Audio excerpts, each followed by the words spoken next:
Episode 226. Guys, I was driving around a bit today. Nick's here. Josh is here. Ben will be in a minute. He's having a day, he said, with his internet. Let's see if he's here. Oh, there he is. He's muted on my side. Finally, it works. Okay. Yeah. Guys, I was driving around a fair amount today. I drove in New England. You can drive an hour. Nick, you know this. And you can go to any New England state pretty much in an hour. Like, we can just hit them all. 6 states in one day. Yeah. So I drove far north, New Hampshire, but I was listening to podcasts. And guys, I enjoy podcasts when I get the opportunity. I'm sure you guys all do too. I can only hope that we are the entertainment that some of you enjoy. And it's not because I feel good about that, but just because, like, it's nice to have those people you feel like you listen to every week and you're like, I feel like I know them. We hope we can do that for you. Guys, the winter's trying to wrap up in the Northeast. Nick, you're down really grinding for Supreme Flight Open. But before we get into all of this, Staggered Stance is presented by, you know who. Shout it out loud, everybody. TitanDiscGolf.com. TitanDiscGolf.com presents Staggered Stance. Wow, yeah, absolutely. TitanDiscGolf.com, 35,000, over 35,000 discs. That's a lot, guys. Go check it out. Definitely use the code Staggered Stance at their store online. That is what this whole partnership is about. We really want to show value to them, their brand recognition, what they have to offer. Would you do that? Would you show that support to them? They have what you want. Give them a go. If you're thinking of buying something tomorrow, tonight, this week, remember TitanDiscGolf.com. We really appreciate what they're doing. Absolutely. So, Ben, you're grinding too. So this is literally a crazy week. Ben's I'm in a frenzy. You're wound up for Disc South. Nick, you're wound up for Supreme Flight Open, All Stars, all that's going on there. Josh, I don't know what you're doing. But Josh was running on the treadmill with 3 minutes to spare. You got to get those steps in. He said, Ben, you didn't hear this. He's like, I'll be right back, guys, right before the show. He takes his headphones off, and then we hear like, zzz, like running. We're like, dude's getting in his steps. Yeah. That's so funny. That was not good. me, but that would. I know. But But that is how the story went down, and I am inclined to do that. If anybody ever wants to face me in a step challenge, let me know. I'll have to get those desks where you can step underneath them and do a full podcast, 2.5 or 2 hours worth, and just step the whole time. I don't think I'd be able to do it, to be honest. I'd tap out. That's funny. Good stuff. Okay. We have a great show lined up tonight. We have a lot of things that I want to just quickly tease. They say this, like, I don't know if it's for algorithms. You got to get people to stick around. What you'd be sticking around for tonight is, one, we are launching our picks for the season. We are at the pre-show for the tour. We're picking Pop Drop Lock for Supreme Flight Open. That's big. You're going to want to see who we think's going to win there. We've got Steve Dodge joining us tonight. And you say, Steve Dodge? I see him every now and then. He's an interesting guy. He has heard what Gannon Buhr has said multiple episodes in this offseason about, let's make the Disc Golf Pro Tour free for fans, like to attend these events free. He's got some type of segment rebuttal. I think he's going to talk and present why he thinks that is not a good idea. But I could be wrong. Maybe he's going to say it's a great idea. But he's coming on to talk about that. We've got our season-long picks. We want you to be involved in this for Pop Drop Lock season long, as in like who's the player who underperformed last year but is just going to go crazy this year. The same who performed last year, maybe overperformed. They're going to underperform this year. We're going to do like a full, here's our analysis for this season coming. We'll see if we're right. Josh, now being a part of the show, is going to track this. We'll bring it back at the end of the season. We've never quite done that before. Maybe Ben, me, Nick, maybe we got bets going on. I don't know. Maybe we double down on Henno Blomroos. Ben, I think we talked about double down. Okay. I said, did everything get paid off last year? Right, or is it all? Yeah, no, over? it was. No, it was did. paid. I think. Did you? Yeah, Ben paid me, I think, live on the episode, if I remember correctly. Probably. If Ben not, picked up a bunch of discs of mine at Buffenville, and I considered that squared. So I think he had to pay like $15. I still have them. Yeah. And I think one of them is mine, which is funny. They're all yours, but one of them's one you probably want, which is the prototype Kong. Yeah, you'll have to show me which one. Do you remember what color it is? No, but it's in the back of my cross check. All right. we've got a lot to talk about.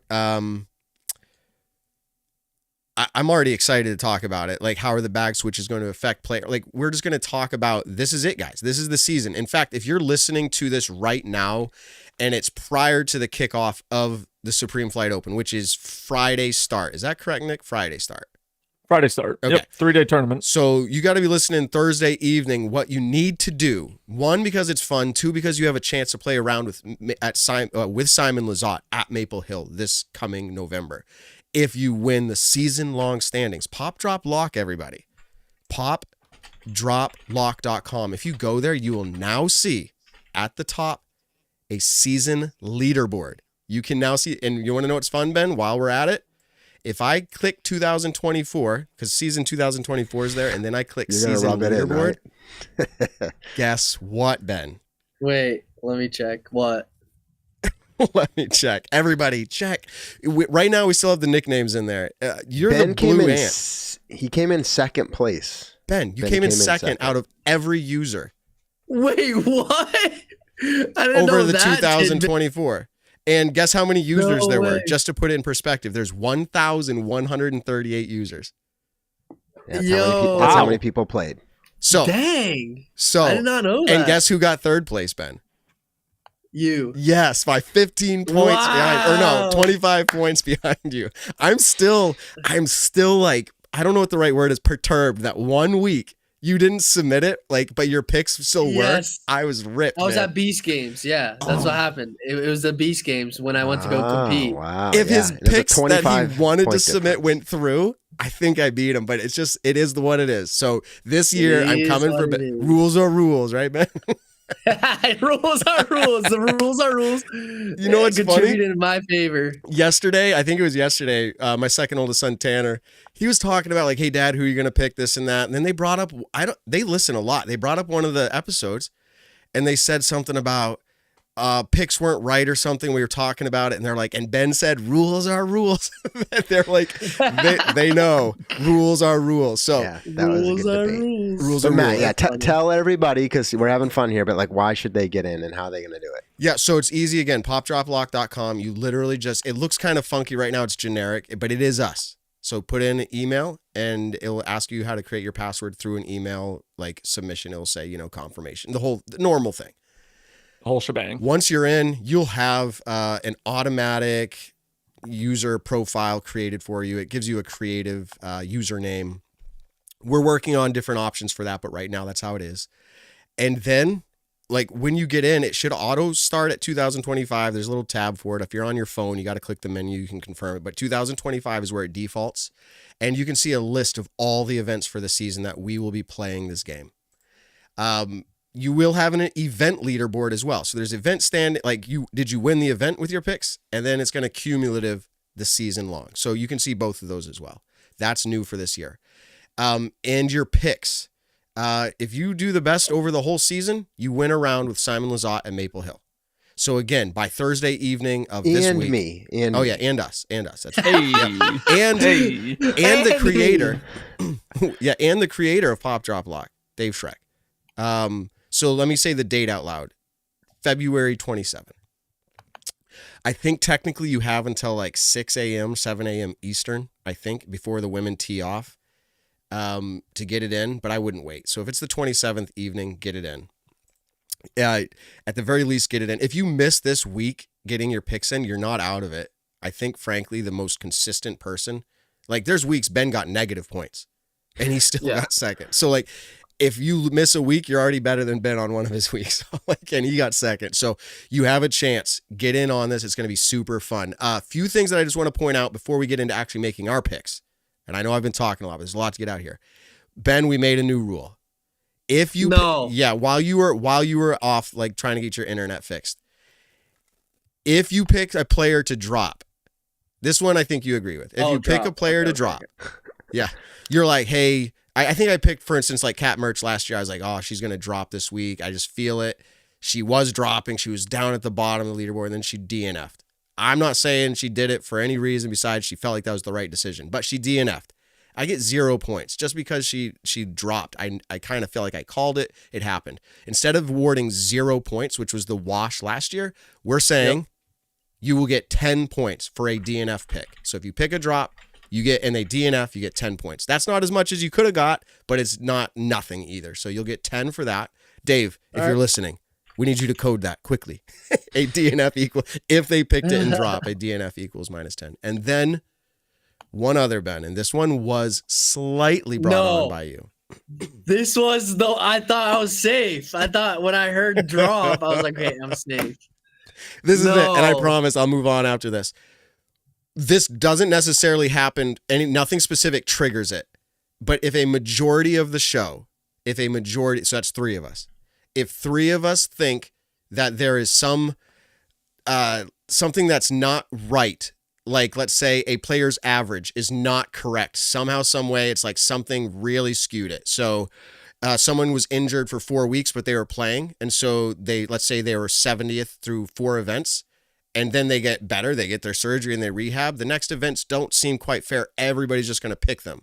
And so instead of having that be the thing, if we as a show think that's the case, what we'll do is put a player on pause. We'll take them out of the list. It'll be fair for everybody. We'll wait until we feel like the average is back, or we agree on an average, and we'll put it back in. So that one is nothing specific to trigger it, but it gives us the option to put a player on pause if we feel like that's the case, and we think that's fair for everybody. And it might not even happen. Yeah, it may not happen. All right, you still didn't do the thing I thought you were Madison Walker. Ben can't pick Madison, and everyone else is good. That's the rule. That's the rule. All right, I thought that's what you guys are going to say. So you can only pick a drop 5 times. No. Yeah. Because, there's a bunch of other rules. Check them out. They're listed on the site. I just want to say, as we transition to this, we're obviously excited about the season to kick off, but really, like, you don't have to listen to us drone on about it all. You may or may not like the segment. Some people maybe love it, but just go out there and sign up. It's as easy as possible, because we're not like collecting data. We're not like pummeling you with ads. Go to popdroplock.com, just sign up and pick. And we have a couple other features. We give you the averages. Like, we give you everything. You just pick. It's fun. Just go out there and do it for fun, because then you can rub it into us if you beat us, or play with your friends. And right now you can play with your friends. But by the way, we're getting close to instituting one new feature where it'll be very easy for you to just like mark who your friends are, so you can just easily play. You don't worry about looking up and down a leaderboard of 1,000 people. But if you've got a group of 4 or 5 of you who normally play on weekends, get out there and play, and we're going to make it easy to see how you're doing against your friends. So yes. Anyway, it's kind of like favoriting in PDGA awesome. Live app or UDIS, like kind of like that. You're going to be able to star it, and then your friends will all be showing up at the top. So instead of creating leagues, we're going to kind of let you create your groups of favorites, and they'll just be near you. Yep. All right, all of that. It's still going to be presented by Hooligan, but we're not quite there unless we are, Josh. Are we going to go ahead and just jump into our picks? I would say, here's the thing. We're going to talk about plenty of stuff this evening, so stick around, because there's too much. There's almost too much for us to like cram in, because we're excited. But I say, if we're ready, we can go into it. So yeah. I don't know if I he's heard ready. a very familiar test. It's not Mott's though. That's the problem. I got to fix that. Oh, I got the wrong name on there. Yeah. Hey, Here's the thing. I did this as a surprise. You guys thought I wasn't bringing on a guest. You guys thought I wasn't bringing on a guest. Now I have the guest power. I said, Evan, if you could join secretly for our Pop Drop Vlog show, that'd be incredible. You know what's funny, Ben? Not absolute word, no lie here. I said Ben reached out to Evan. I just had this feeling, and then you didn't say anything, and then I let it pass. I wanted to act like we had no guests. So, funny enough, I almost said in our text message thread, I was like, we should totally get Evan on for this. Hey, and Patrick in the chat earlier was like, I hope to see more Evan this season. Did you see that, Evan? People are clamoring for you before you're even on. Ooh, I need to get the live chat up, hello, everyone. I was just going to say, he didn't even say a word yet, but there you go. He's back, everybody. Said test. Yeah, I heard the test, and I was like, my man, that'll do, my friends. We heard the test, and I looked over, and I'm like, that's Evan. I can see him in the green room. And so I was like, I'll just bring him in. I still had you on here.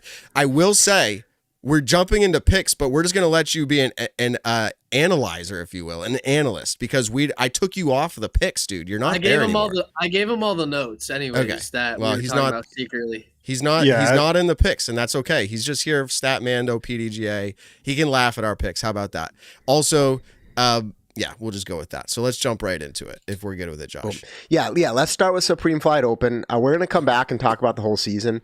The thing is it's so like we have such a it's not really that long of an off season, but topics and like we're always clamoring. And then you got sponsorship changes, plenty of other things. By the way, it's almost laughable sometimes at the stories that feel like big drama. And then here we are, the season's about to kick off and we can't even remember what they were, like things that happened in November and December. So anyway, I'm psyched just to get to the whole reason we care about the sport, what's happening on the course. So yeah, let's move to talk about the Supreme Flight Open. And then later in the show, we'll talk more about how we think the season's going to play out. We'll talk about All-Star event and some other things. So let's get it.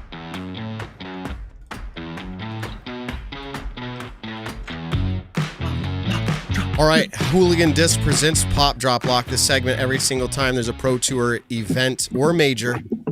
There might be a caveat there, but I think we're doing everything now.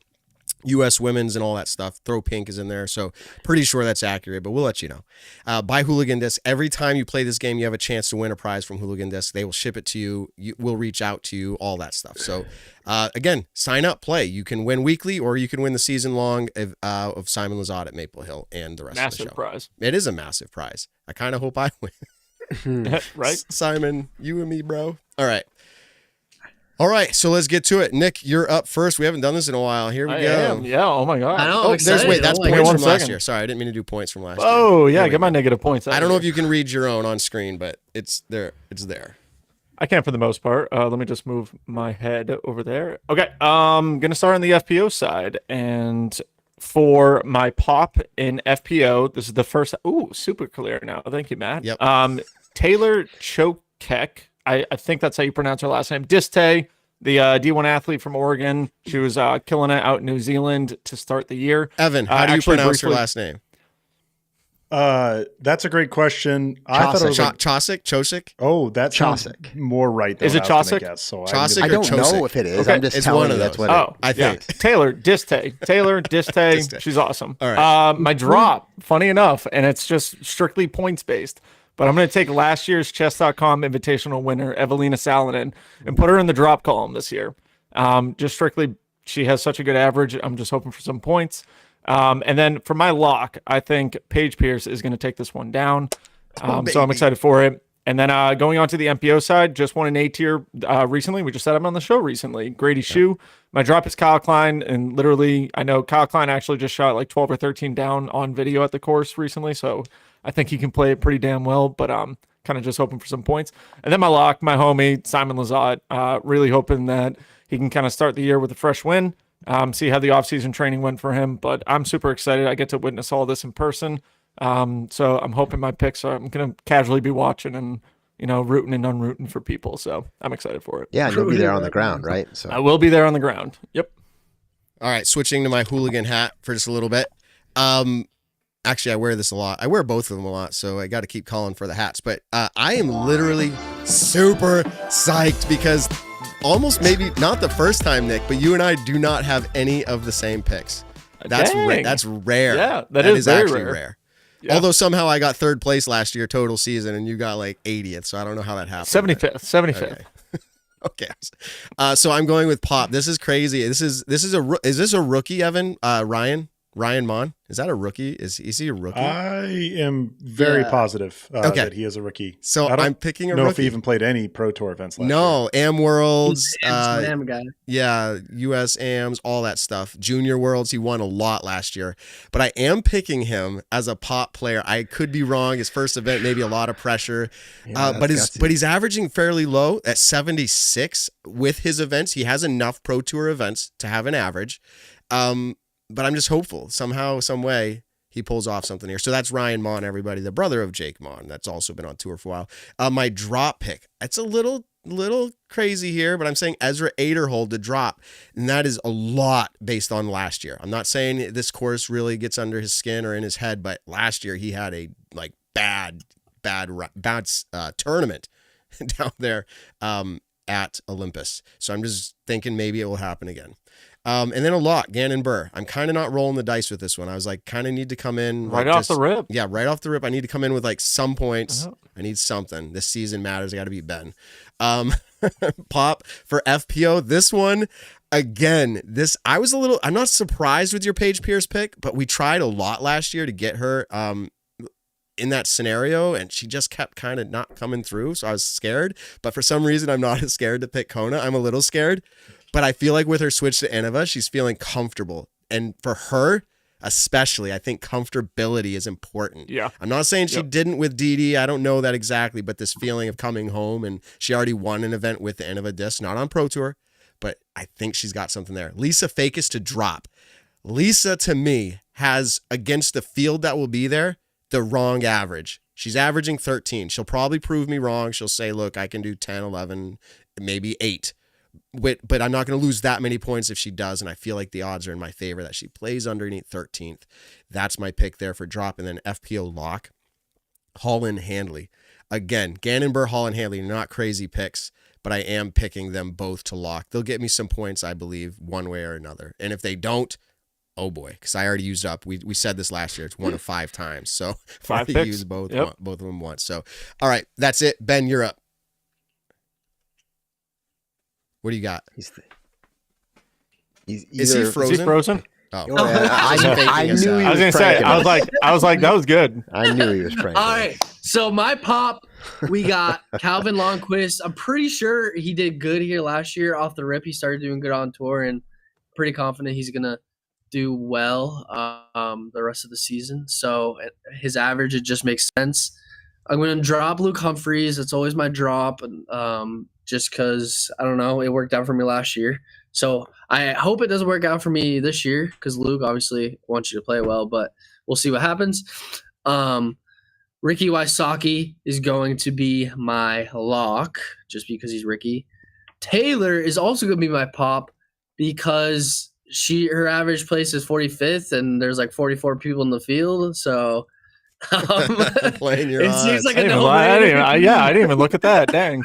It seems like a no-brainer, but if she comes in last, at least she gets 0. Dropping Rebecca Cox just purely off average, and then locking. I'm going with my girl. Me and Matt have a double or nothing deal. Hannah Blomqvist. It's not bad. I almost picked her to lock. So I need her to win this year, or else I'm out. I'm out $40. Yeah, it's true. We doubled down. All right, Josh, you just better sell a few more tickets to Disc South to cover that. You know? Yes, everyone, please come to Disc South. Josh, you're up. All right, so but I'm 4th in line, which means I'm going to have some overlaps. But look, my pop is Anthony Barella, which like he's played well there and won there, and his average is 20th. So give me the upside. Isaac Robinson to drop. I feel like he may be in a different space this year, but historically he starts slow. So that's just what I'm banking on. Good point. And Gannon Buhr with the lock. So again, using up one of the 5 picks. I know I'm going to pick him at least 5 times this year. And look in the pop, Taylor Chosick. So Matt, apparently we all did research, and you said you're going with Kona. I looked exactly what Ben did. She's averaging 45th, and there's only 44 players. And I'm like, there you go. Like, all right, there's upside. So if she finishes like above 10 people, then I get 10 points. So that's it. So I will say that is where the rule could come up. And I'm not saying for tonight because we'd have to have a majority vote. But what I am saying is there's a scenario where someone's averaging 70th and there's only 20 people signed up. Like we would all go, no, like you can't do that. Probably, except in this case, 3 of us clearly, 3 of us are not voting in favor. There will be. There is one I know spot. your point. Yeah, that's my point. Matt. Like, that's a scenario where we would say, "Whoa, like, it's going to get abused." So no, there is one it's just spot funny that we both went and did it, or 3 of us did it. Yes. There is one spot for Tuesday qualifier, so the field will go up to 45. Yes. Yeah, exactly. So even you could better. get 0. And then my drop is Ella Hansen. I don't have a big reason to do that. I think I looked historically, and I pick her more often than I probably should, and it rarely pays off. And then I have Holland. I just feel like Holland, we interviewed her, and she just seemed laser focused, and she's continued to get better each year. And so at some point, you're on the top, which is where I think she's at. So, anyway, that's it. Okay. So there we go. It's in the books. Well, so before we get to That'll do, my friends. Before we get to a that'll do, my friends, thank you, Evan, for that. Live in history. But I want Evan to just comment on who he thinks has the best picks. You don't have to go through each one, but just in general, did you feel good about who's going to win more this than week? another? Yeah, who's going to win? I didn't detail it as I was going through to be like, oh, this is number 1. Okay. But I'll say now I'm liking Ben's a lot, which I can't hate on Ben. I hated on Ben all last year in PDL, and every single time I got shown up. So I will definitely congratulate Ben's picks here in the 2025 season. Josh, I'm feeling close about yours. Like it's a little bit risky with those, or a little bit safe and risky with those 2 drops. Yeah. With Isaac and Ella, but I'll give you second place. Ben, you get first, and then Matt and Nick, you guys can fight over third place. All right. Well, I felt like that every week. I felt like people were like, Matt, not so much. And we'll see. Well, keep on feeling it. Calvin Lonnquist. I mean, he finished 34th last year, and he's averaging 48th. So yes. I guess we'll see. You said he finished good last year, Ben, but we'll see. Okay. So again, thank you to Hooligan Disc for presenting this segment. We're super stoked to have you as a part of this. It feels like a weird, like, homecoming show. Like, Evan being back on just kind of has this feel to it. Like, hey, everything's back as it starting. Yeah. Nice. So that's good to have you back. All right, Josh, go ahead. Like, where are we going next? Right. So and by the way, I just said, where are we going next? My YouTube connection was saying like, hey, it's not sending enough, but I'm sure I'm sending enough. And now it just disappeared, but it was there for about 5-10 minutes. So if anyone says there's an issue, let us know. But I don't think there is. I just want to make sure there isn't. So, all right, Josh, take it away. Yeah.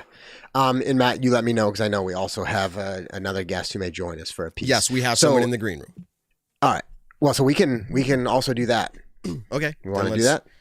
Let's do that. All right. Let's see if I'm smart enough how to do this. Evan, we might put you off screen for just a little bit. Okay.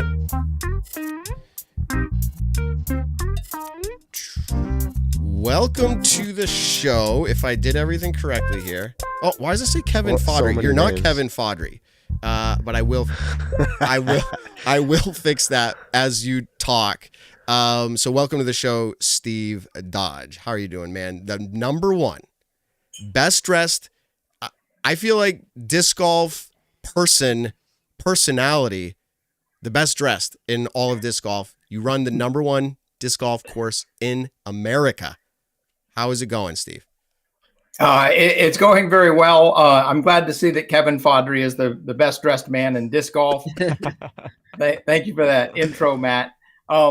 And thank you very much for having me on. I just wanted to take a quick moment and push back a little bit on something that Gannon Buhr put out. I don't even know exactly how, maybe about a month ago, regarding free tickets. I prepped the audience a little bit. I said, I think Steve's going to have some type of rebuttal statement towards Gannon's take. And I said, I think it's going to be against it, but I said, I'm not quite sure. So we will let you kind of take it away. If you want to share a screen or anything, let me know and I can get that incorporated here as well.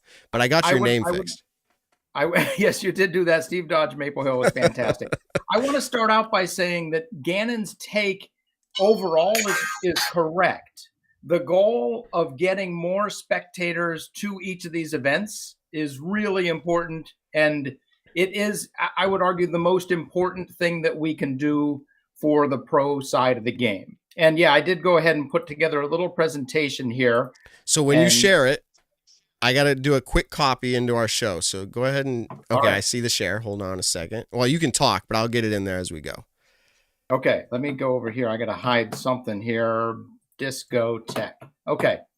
So when the Pro Tour first started in 2016, our very first shirts had this on the back of them. It was just watch and grow the sport. Here we go. That's all we need you to do.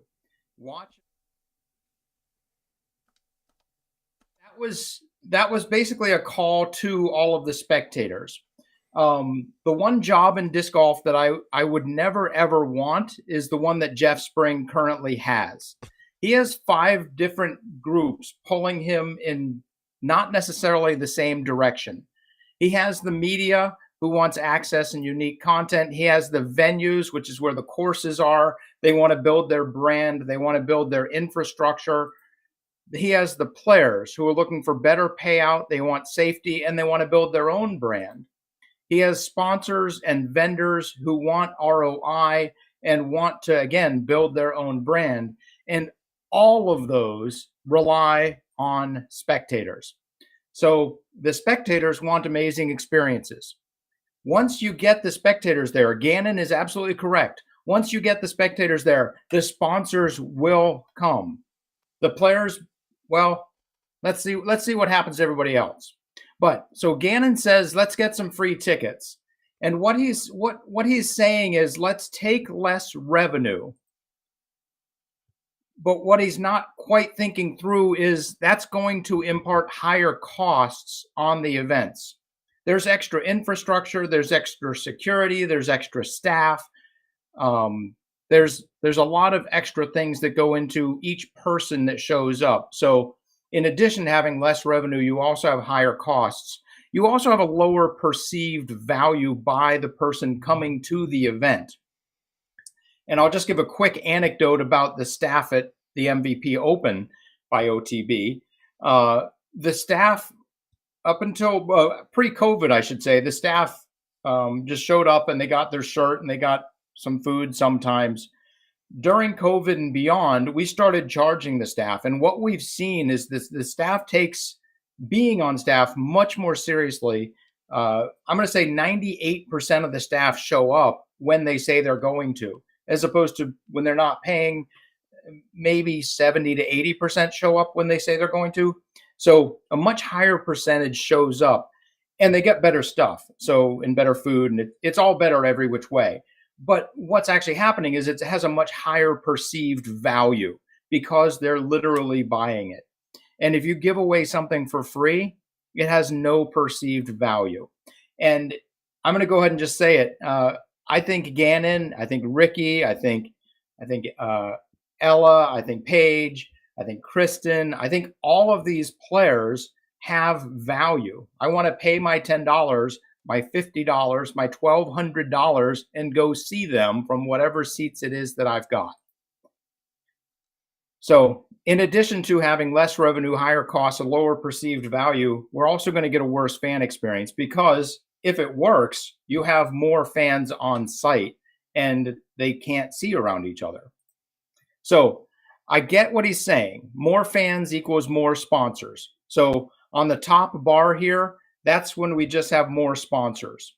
What we want to do, or what we're currently doing, is we have more fans and more sponsors. And what we want to do is increase the number of fans. I think I said that last slide wrong. Yeah, let me go back there. I'm just going to go back. So what Gannon is proposing is let's get a lot of fans and then we'll get more sponsors to pay. What we currently have is we have less sponsors, but we also have fans paying to be there. So we actually have more income right now than we would if we let fans go for free.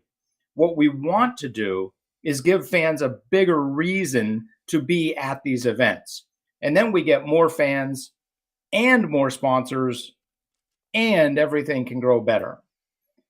Here's how you do it. If you're running a business, and I started my first business literally 30 years ago this year.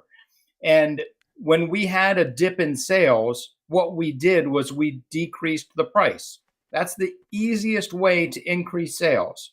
However, what that does is decrease your margins and limit your ability to invest for the future, to build new infrastructure, to create new sales strategies, that kind of thing. In my opinion, price should be the last resort unless you're a budget brand. What you want to do is you want to increase quality. You want to make the product better to optimize profit. You don't necessarily need to sell out to optimize profit. What you want to do is you want to raise prices to the point where you have enough money coming in so you can invest to make the product better in the future, and you can provide for things to be great this year. I think scarcity isn't really an option for disc golf because we don't have scarcity. Brand, the Pro Tour, we're going to build it up over time via actions. And then the next big one is influencers telling us we should go to these events. I think that each event should strive to get a couple of players. These are sample humans, they're not players. They should get a couple of players to be event ambassadors. They should get a more experienced pro and a fairly new pro to promote the event with the TD. Disc golf is fun. there's a lot of concern that the sky is falling in disc golf. What we've actually seen is that the COVID discers are falling off the sport at a normal rate. It's just that we had so many of them. The sport has not lost its fun. The sport is also accessible. So we've got, where am I going? We've got about 50 years of 10 to 15% growth. And then in 2021 and 2022, we had 50 and 60 and 70% growth.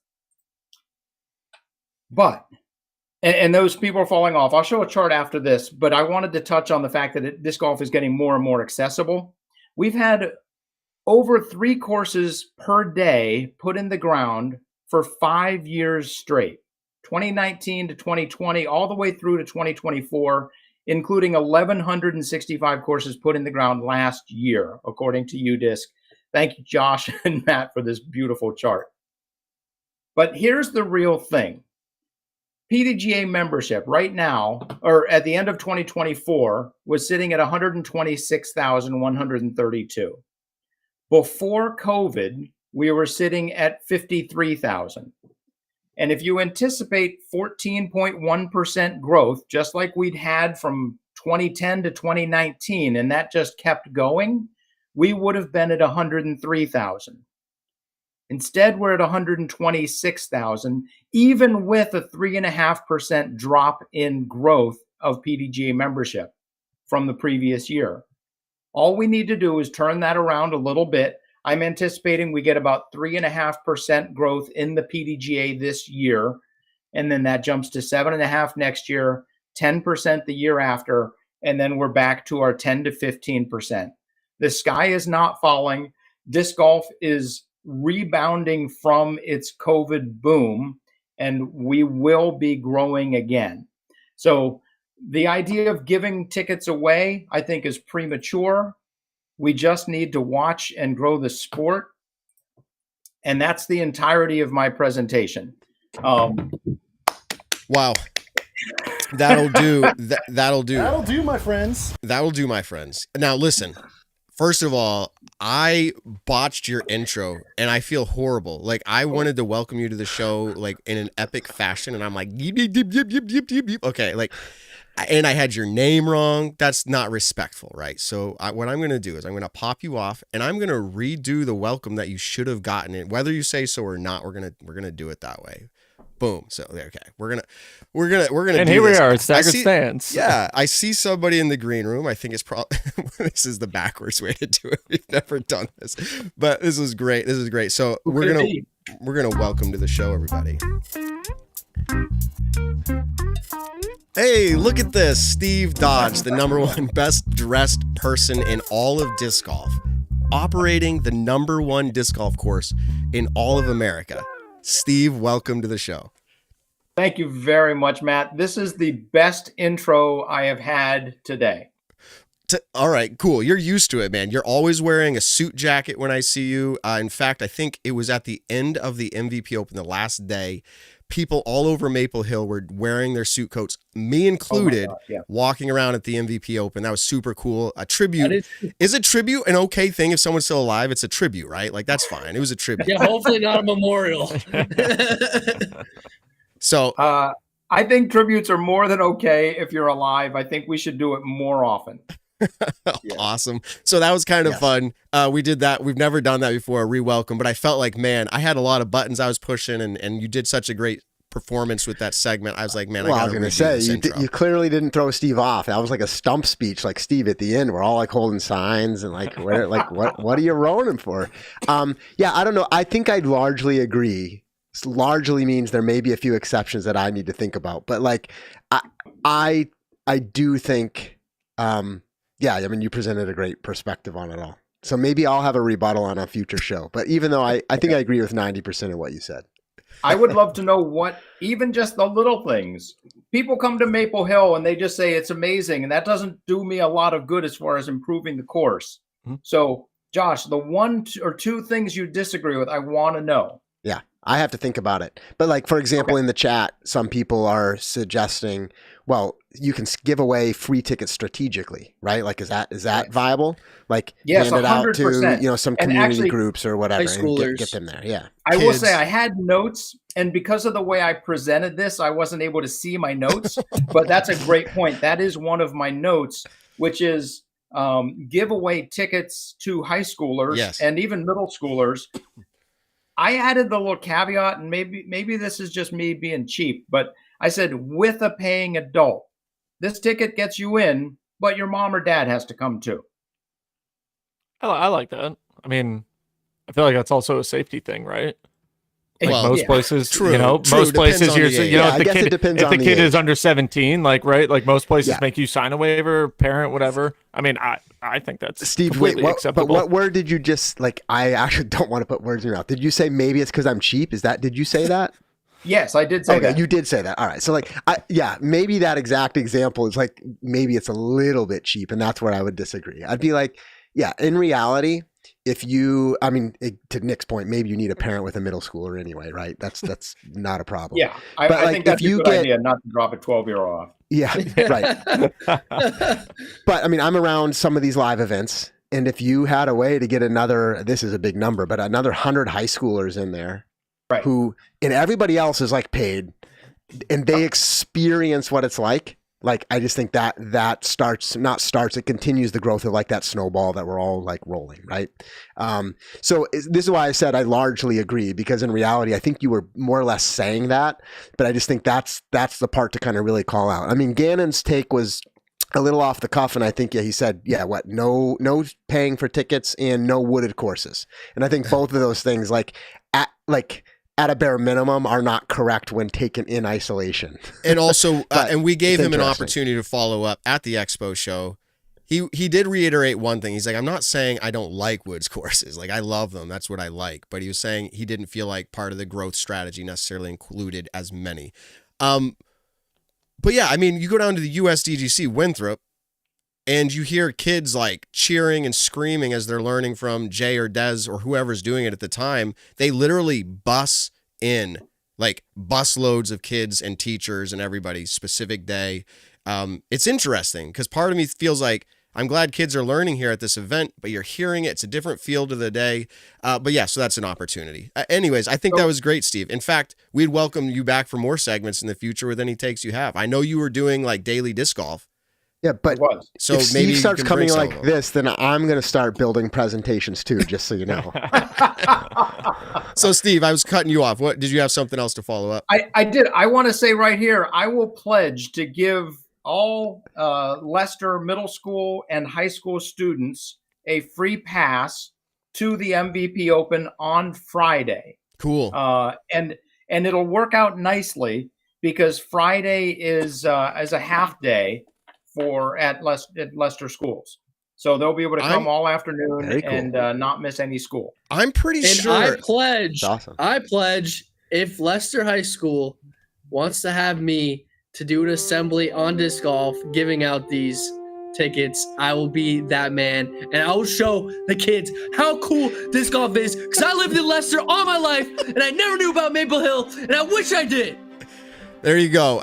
He was saying I pledge, and he had his hand up. I gave him the patriotic music. Ben, you're the man. So and Steve too. So I think I might have a connection to, I want to say it's the PE for Leicester. I've actually already talked to David Stanek over there at the high school. I've got a bunch of discs for him in the trunk. We've got things started, but this is an extra step. That's a really good step. And Josh, I'm glad you brought it up, or somebody on the message board, or all those people. So that's great. Fantastic. Steve, cool. You're not eating ice cream. Is that because you're not in studio? I will tell you, if I came to your house, I would be eating ice cream. I know. 100%. As it is, I'm stuck drinking a Spindrift sparkling water. That's good. These guys, a Massachusetts-based sparkling water company, they actually put real fruit in here. Yes. It's just amazing stuff. I can't figure out left and right. Oh yeah. Oh, Evan's got some. Yeah, I don't think people could hear Evan, but Evan said that makes two on Team Spindrift. So we'll bring Evan back in just a minute. Yeah. No. So Evan says, okay, Evan, we'll bring you in to talk in a minute. But Steve, it's funny. We're like the news. We hear people talking, but they can't hear. So Steve, that was fantastic. We welcome you anytime. Thank you for giving my message. If I ever have anything I want to talk about, I'll reach out. Cool. Awesome, man. We'll stay in touch as always. This is I do have one. I do have one pick. Okay. Say that, Ben? I said this was Steve Dodge, CEO of Prime Discs. Thank you, everyone. I do have a pop drop and lock. Yes. All right. I have one pop. I don't have any of the other two. All right. The pop this year is going to be Raven Newsom. Okay. Okay. I like it. Are you saying like for the year? The year-long he's gonna pop. He's going to go way up from his prior year's average. Up. Awesome. To the We're gonna go through all this in a little bit. Raven So that's great. At MVP Open, and he did not let me down. That's a smart pick. Yeah, that's his course. That's his event. That's his sponsor. Thank you guys very much. I'm going to go to bed. Thank you, Steve. Appreciate it. Good night, sir. We'll talk. Hey, as we transition and bring Evan in, and maybe Evan has some comments, but Nick, just briefly tell us, like, how is Supreme Flight open? You're selling tickets, right, for the event, but like, is anything free? Like, what are you doing there? Yes. So we have what we call a vendor village. So when you pull into, well, I should say the main parking lot, and then you walk over onto Olympus's property, all of that are normal parking lot and near our pro shop area, and where chess.com will be set up again this year with their tent. All of that is what we're calling Vendor Village. Vendor Village is completely free of charge to go to. So you'll be able to hang out at the chess.com tents. There's going to be TV set up. There's going to be the Jumbotron that the Pro Tour sets up. There's going to be all the vendors out there, disc dyeing, food trucks, everything like that. That is all completely free of charge for you to get there.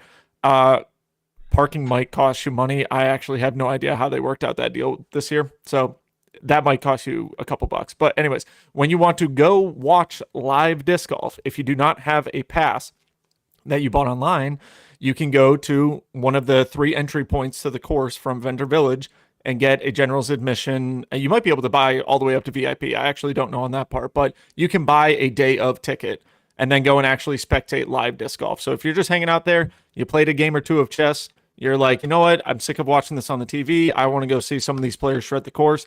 Boom, you go up to one of the entry points by 1, 2, or 16 more than likely, and then that will give you access to the course. That was something that we talked about throughout the year.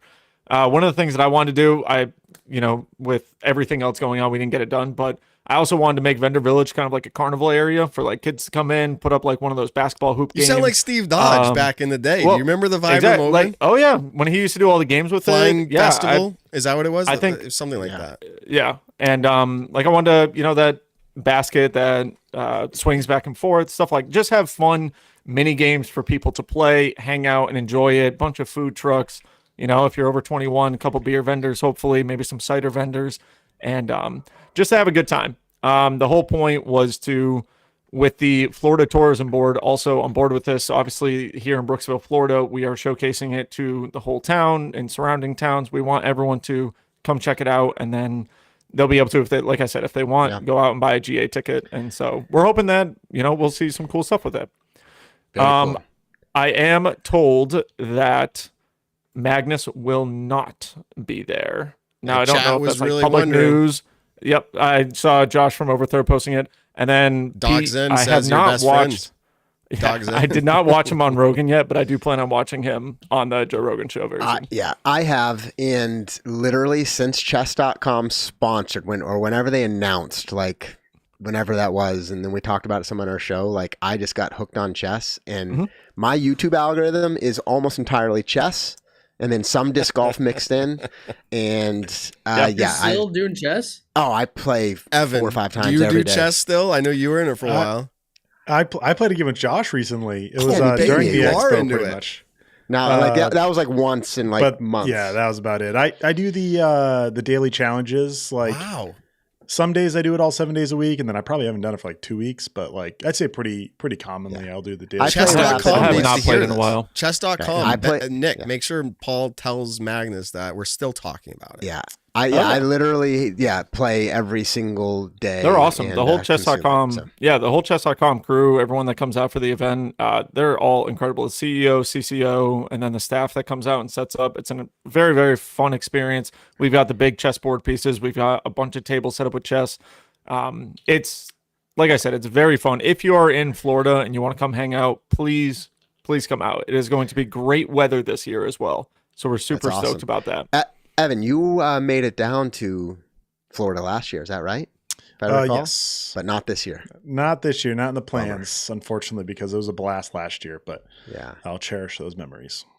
All right, Evan. So I feel like we have welcomed you to the show, but I honestly kind of feel like it was like choppy. You were like surprise guest, and then we had Steve. So like, I just want to, and then we like kicked you off for like 10 minutes for a presentation, etc. So I just want to say yes, officially. Maybe we said it, but like welcome, and like everybody's like, yeah, Evan's here. Just tell us like, what are you doing? Like, what's happening? We haven't talked to you in months. Yeah, I mean, what's happening? Things are good. I mean, I have more time on Monday nights now. So I listen on Tuesday mornings, by the way, or throughout the day. What a guy. That's how I always was. So that's not a live listener. You won't see me in the chat, unfortunately. It's like a long day. No, things are good. I mean, I'm enjoying life up in here in New Hampshire. I saw you guys like a month ago, so it like doesn't feel like I'm like missing East. you, but well, Nick, actually missing you though, because haven't seen you since I don't even know when I last saw you. Yeah, that's a good point. Might have been chess.com last year. It might have been. Maybe we been too long. I'm trying to think through it now. I can't think of what's going on with me because I'm like, when did I last see Nick? Don't think I saw you in Lynchburg at Worlds or Maple Hill. MVP Open? Were you up there? I came up for a couple days. We might have said hi. I was Harry like Chase in the chat. Harry Chase in the chat says Kearns being Kearns. Gotta love it. I don't know exactly, but that's what he wants. About something that my mind can't get off of. But yeah, things are going good. Exciting for the Pro Tour season to start up here and for to spring kind of hit. A lot of skiing this winter, but like kind of excited for the snow to melt up here and get out disc golfing. Is it cool? Is it fair? We're not quite interviewing you, but we are. Is it fair to ask like what things Stat Mando is excited about going into this season? Like, is there anything new, or is it kind of like, let's sustain what we did last year and look as we go? Is it kind of that mindset, or like, what are you guys doing? Yeah, it's a little bit of both. So we're still doing research for the Disc Golf Pro Tour ahead of events. So in the thick of that right now already for the Spring Flight Open this weekend, and getting calculations ready for the season. I mean, Pro Tour standings and other stats and all that fun stuff. Getting that so it's nailed down. So we are good to go for this weekend. So all's looking good there. We have worked on a few projects. Not incredibly public on what they are, but there's been rumors about a few. But just doing some analysis into things that I'm sure people have talked about or have noticed that we're working on, and a few things coming this year too. That again, just fun stuff to work on. Not going to try to spill the beans right now, but definitely keeping it interesting with kind of that platform and the team around it too. And I know you do way more, obviously it's way more than PDGA Live, but you saw, because I sent you a picture or a video of my touchscreen interface, pure 24-inch vertical tablet for watching live scoring. I don't know if you were serious, but you're like, I got to make one of those. It's a pretty cool little project. Yeah, I think that was very cool. I was like, I was loving that, and I'm super jealous. I kind of want to do the same. I have a nice setup here. So I have my PC and my work laptop, both for disc golf ultimately. So I like have enough monitors and working it out. I do miss a vertical monitor. I used to rock that. And so a vertical monitor of the leaderboard sounds super interesting. I think I'll just stick with the normal, normal rectangle. You gotta, we can see it a little bit. But you gotta post it on Staggered Stance Instagram, just either as a story or a reel. Like share it with the world. Because I said it last week. I'm like, it's equally like awesome and incredible, and equally like ridiculously like over the top. It's like it's you walk in and you're like, wow, a professional kiosk to see any. Oh, Evan, I did it even more since I sent you a video. I got like a stand, and it's like just in my living room. It's amazing. So you walk in like, you guys are such disc golf nerds, and it's great. It's true. So, it's literally true. I did it because like all the time, my boys, me, everyone's walking around being like, hey, what's the score update? Like, it's just dedicated. in the living room. Just every event, anything. It's awesome. So yeah. Yep. Gotta follow Ben on those B tiers too. Yes, we will. Exactly. They're on there. Yeah. Live scoring when we're playing. Just signed up for my first A tier in like who knows how long. Whereabouts? Welcome to the Jungle. Shout out Bob Kolchak. All the courses there. Meadowbrook and Cogs. And Big fan of Meadowbrook. Disc Golf 978. Nice. Cool. All right. So that's cool. We're bouncing around all over the place, which is awesome. I think we're just like excited for the season. I want to talk about a few things that are on. I call them news stories. They're not that big of a deal, but then we're going to transition. So everybody get ready to talk about some of what we think is going to happen this year. We just talked about what's going to happen at the Supreme Flight Open, who we think is going to play well, not play well. But like, what about the whole year? I forget how many events, but it's something like 22 events, something like that on like major and elite series. It's somewhere in that number. Maybe it's a little more than that. But so like, how do we think it's going to play out? Before we get there, we bounced around. I asked Nick, Evan, Ben, Disc South ready to go? Everything's good? You're only a couple days away, right? Yeah, Disc South, first disc golf convention in Texas, in Dallas. I hope to see you guys all there. I'm a few days away. It's this weekend, Saturday, Sunday. Tickets are available right now at discsouth.com. Still have a few VIP tickets left, which get a super rare MVP disc. Probably the last time you'll see this disc. Maybe. I don't know. I'm not MVP. That's just what I've heard. But so yeah, things are going together. I'm just kind of in this weird limbo phase where it's just kind of just like I've done most of the things I needed to do. Now preparation wise, now it's just kind of keeping the promotion going and just waiting till Wednesday and Thursday to start setting up. Very cool. All right, yeah. Anybody within driving range, I mean, you can fly too, right? But anybody within driving range of a couple hours, it's worth it. Get out there, go visit. And I have no idea, but I would guess at least one vendor is going to be streaming DGN live for the event. So like get out there, hang out with people who are into the sport, watching the sport, go buy some things, see some people, see some content creators. Should be a good time. That's awesome. All right, so Evan, did you have a hand in at all? The Disc Golf Pro Tour announced a revised points about, a reward system for their events. I'm not really asking you like you have to comment on it, but I want to talk just a minute or two about it. I think I saw Statmando's name all over the analysis, along with players from Players Council, etc. Was that something you were involved in, or the team in general?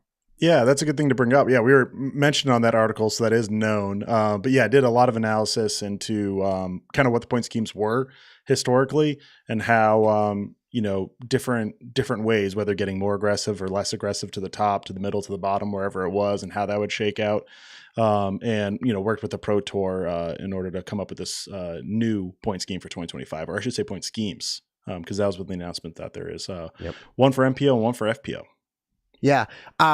So it's an open-ended question. I again didn't even know you're going to be on the show to ask this, and so it doesn't have to be you to answer it. I see that this year, what's it looking at? I think they can discount or get rid of like 5 total events. So it's only top 11 finishes out of 17 Pro Tour events. You have to count the playoffs, and you only have to count 2 of the majors. So I feel like that's dropping more. Is that true? Is that the same? I'm pretty sure that is incredibly similar to last year. Okay, last year was keep 10 Disc Golf Pro Tour. There was also the kind of criteria within that you only could keep, I think it was top 3 Pro Tour Europe events, which that is now no longer for 2025. So it's just for any Pro Tour events, whether in North America or Europe, you keep your top 11. Got it. Cool. So yeah, for the most part, I don't think any of us really are caring about the total points. We just care about where people are ranked in the points. But overall, the points themselves will be a lot higher this year because they're the top. Like if you win a major, you get 300 points. But then it tails off much deeper into the field, I believe, is kind of the point. Yeah, I think for the people who are coming in the top 10, I would definitely expect those numbers to be way up. Yeah. I think even more so because Disc Golf Pro Tour events, just the base level, which not to base level, I think people understand that. Like your normal Pro Tour event, that'll be 150. And so that's an increase of 50%. And then going up all the way to majors also being increased. So every single level is increased. And so when you have those keeping 11 of your Disc Golf Pro Tour events and Disc Golf Pro Tour Plus included in that, you'll definitely be getting a good amount of more points. I don't think it'll be like, it's not gonna be tenfold, and probably 50% more is a good estimate. Yeah. I feel like, so we can move on from this in just a minute, because it's probably not like too exciting for everybody, but I think, what are the implications of this? I'll say, in my opinion, in general, at the very top, you kind of mentioned the top 10, they're going to have more points. Like, I don't think there's significant changes in what we'll see for like all-star players, etc. But further down, I do think you get into maybe more competitive and more impact on like tour card and tour card holders, and kind of some movement down in that mid rank, which is where I think the benefit really plays up. So I guess it'll be interesting to see. I doubt any of us will reflect back and say, oh, remember this change and the impact it had, but it's still worth mentioning because it will be different than this year than it was last year. So slightly different pay structure. Yeah. Not pay, but to at least quickly know on that, I with this new structure, I wouldn't expect like crazy changes to who would finish first or top 10 in the Pro Tour standings. That's going to be, running simulations on like last year, it was almost identical for the top 10. If you go down to like make the Tour Championship, it's a little bit of more of a change, and then to finish in a tour card holder position, as you noted, that'll be where probably the biggest change is. But still, just week in and week out, you'll see changes anyways. Just over the whole long season, it didn't have an effect just on last season, but not to say it couldn't. Yep. Cool. Now, so Nick, you're gearing up for the event to start on Friday, which we made picks for, but there's actually a competitive event. Doesn't give you any points, but there is an event on Thursday, right? Mm-hmm. I feel like this year it's kind of weird. There's been barely any discussion. And then we also saw an announcement about this event a couple weeks ago, which is the All-Star event. So we're going to see an All-Star event. And if you go back like 6 or 7 episodes, I was literally asking on the show, I'm like, is there even an All-Star event this year? We hadn't heard a peep. Then they confirmed, yes, there's an All-Star event. We'll talk about it just for a minute or two here. But then also they want to move the All-Star event to be at the end of the season going forward. So this year, There's actually 2 All-Star events. This one, which is last year's All-Stars.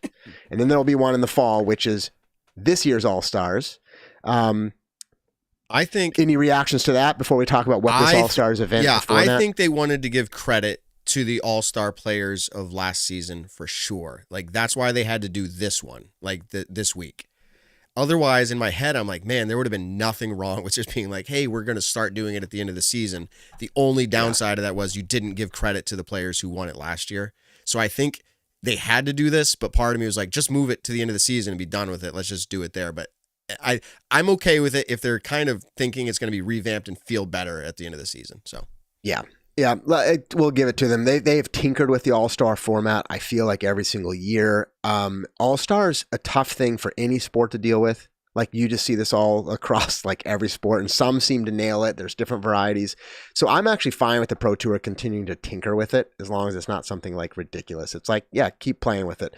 What's more interesting is who makes the All-Star, which is really the names we expect. However, I actually think the event on Thursday could be fun, and it is going to be on DGN because it's just a 1-round event, so I'm glad they're not dragging it out. It's not really a skills challenge, although we'll see their skills. It's just a 1-round mixed doubles on the course, right? And I assume, Nick, maybe you do or don't know, they're going to play the standard format and layout on the course.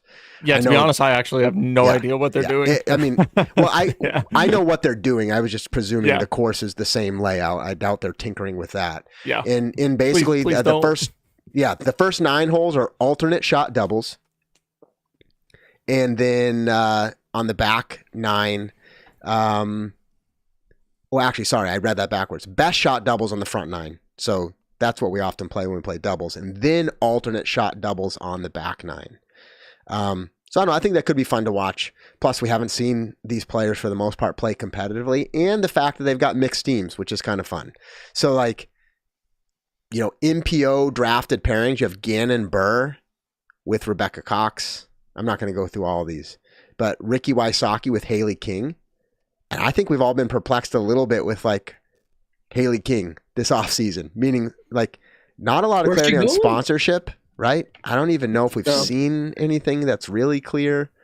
I don't think anyone knows. Yeah. So there can be some other interesting aspects of watching this. I mean, Ricky playing with, Haley, and on down the line. So I don't know. I'm looking forward to it. It's a Thursday. The schedule's like 9:30, 9:45 a.m., 10 a.m., and then they have a break, and then they have a 2 o'clock all the way through 2:30 p.m. So, I mean, I work and won't catch all of that, but it's the type of thing where it's like, all right, the season's gearing up. I'll probably try to put it on live stream it in the background and catch some of the event. So just thought I'd make sure we mention that. Yeah, I probably can't do any mowing on Thursday then. Maybe I'll watch the All-Star. During the midday break at you have between 1 and 2, you can mow, it looks perfect. That'll get me hole 18 maybe done. Yeah, well, plus it is only however many groups. So yeah. But yeah.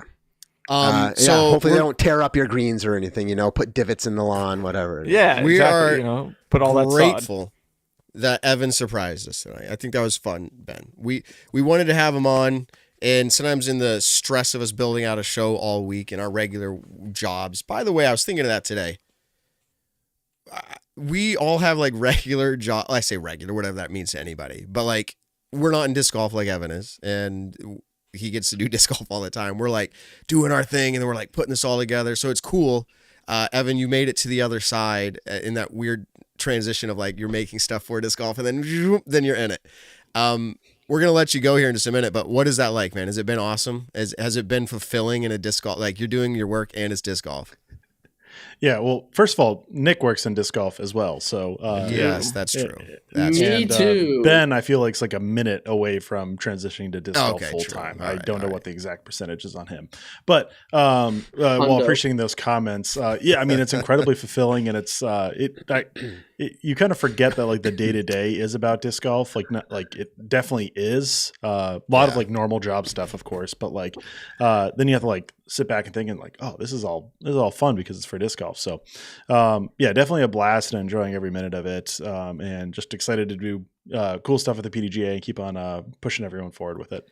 Well, we know you are busy, and I do have a note here that we are letting you go early because that was your request of yours, not because we're booting you out. So for anyone's please keep Evan longer. And that happens to me every time. People are always why is Matt rushing off the guest? And I'm I don't want to throw him under the bus and be they're asking to leave, but I just did it with Evan. We try to respect our guest time, and so I want to make sure we do that, and so that's why this is happening. But I'm not going to give that disclaimer anymore. When we let a guest go, it's usually because we're requested that. So, anyways, Evan, what did you say? I will say I do have the season long picks laid out if you wanted to hear mine, but then how about this? You say I'm ready to go whenever you're ready to go. Yeah, literally. Here's your takes. Here's the deal. We're going to this anyway, so go ahead and Evan, do you want to share yours, or do we want to go through?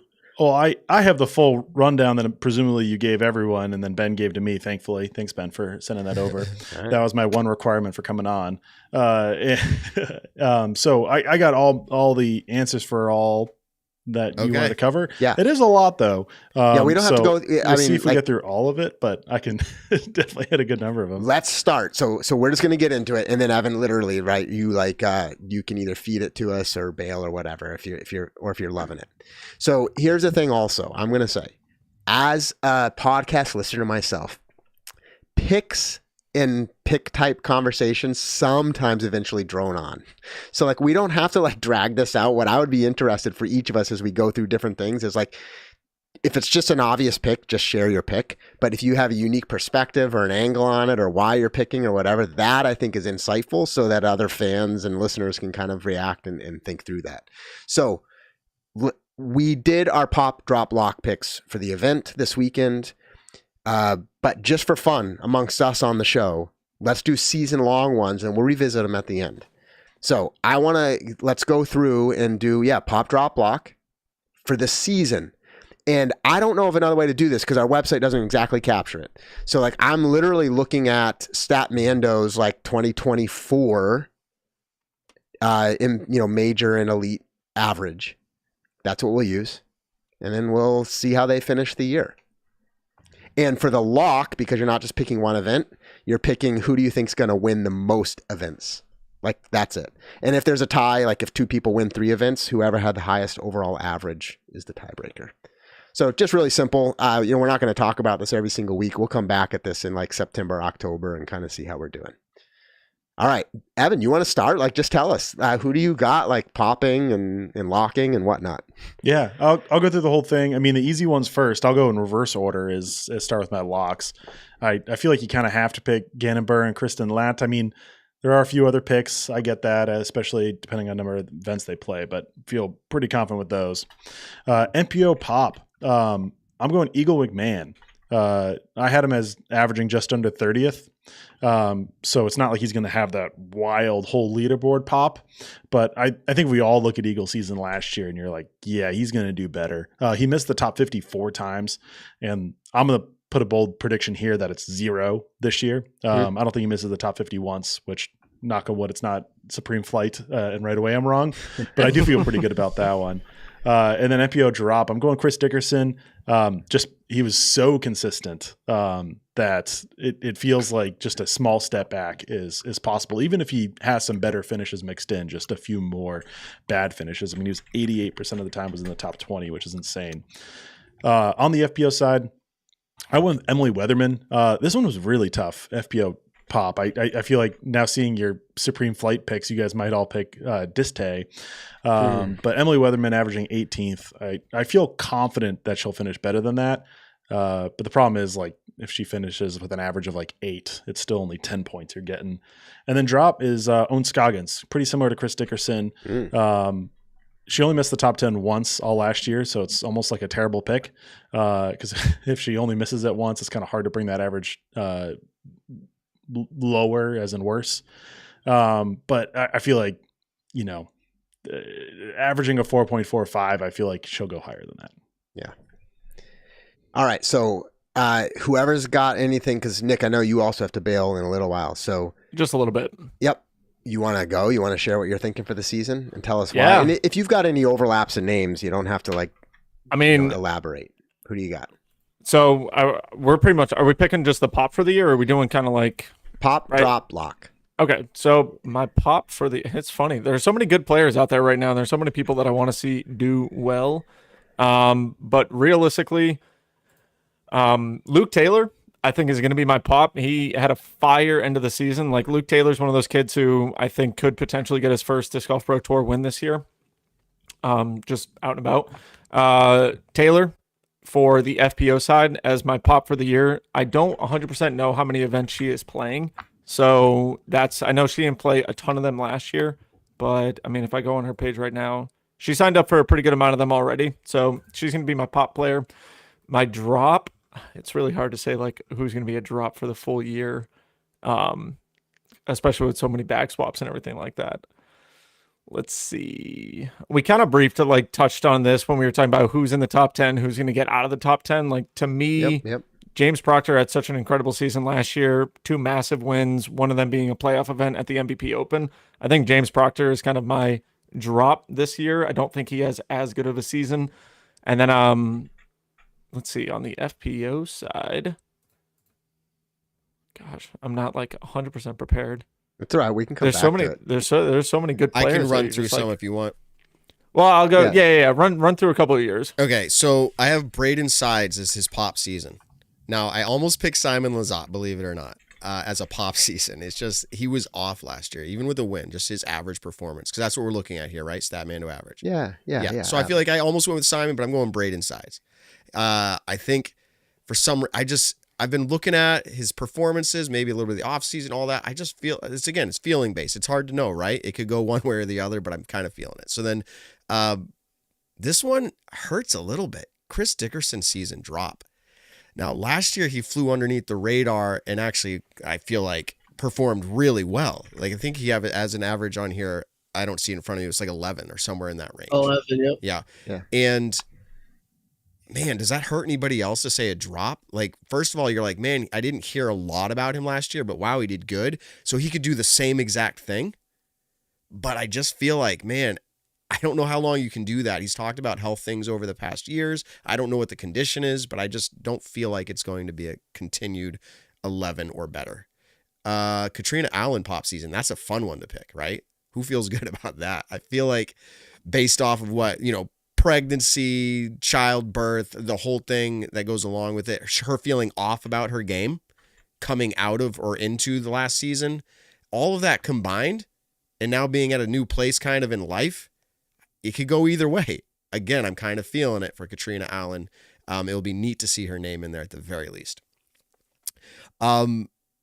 So when it comes to season, this is another hard one to pick because you don't root for this, but I feel like Rebecca Cox, just like a Chris Dickerson, performed so well right at that 10th, 11th place. Like I was seriously like, she has no reason to be like, for me to say I'm proud of her, but watching her game over all of the years get to a place where last year we were like, you are our pop player of the year. Like she was performing super high above almost every other FPO player as far as like according to her average year to year.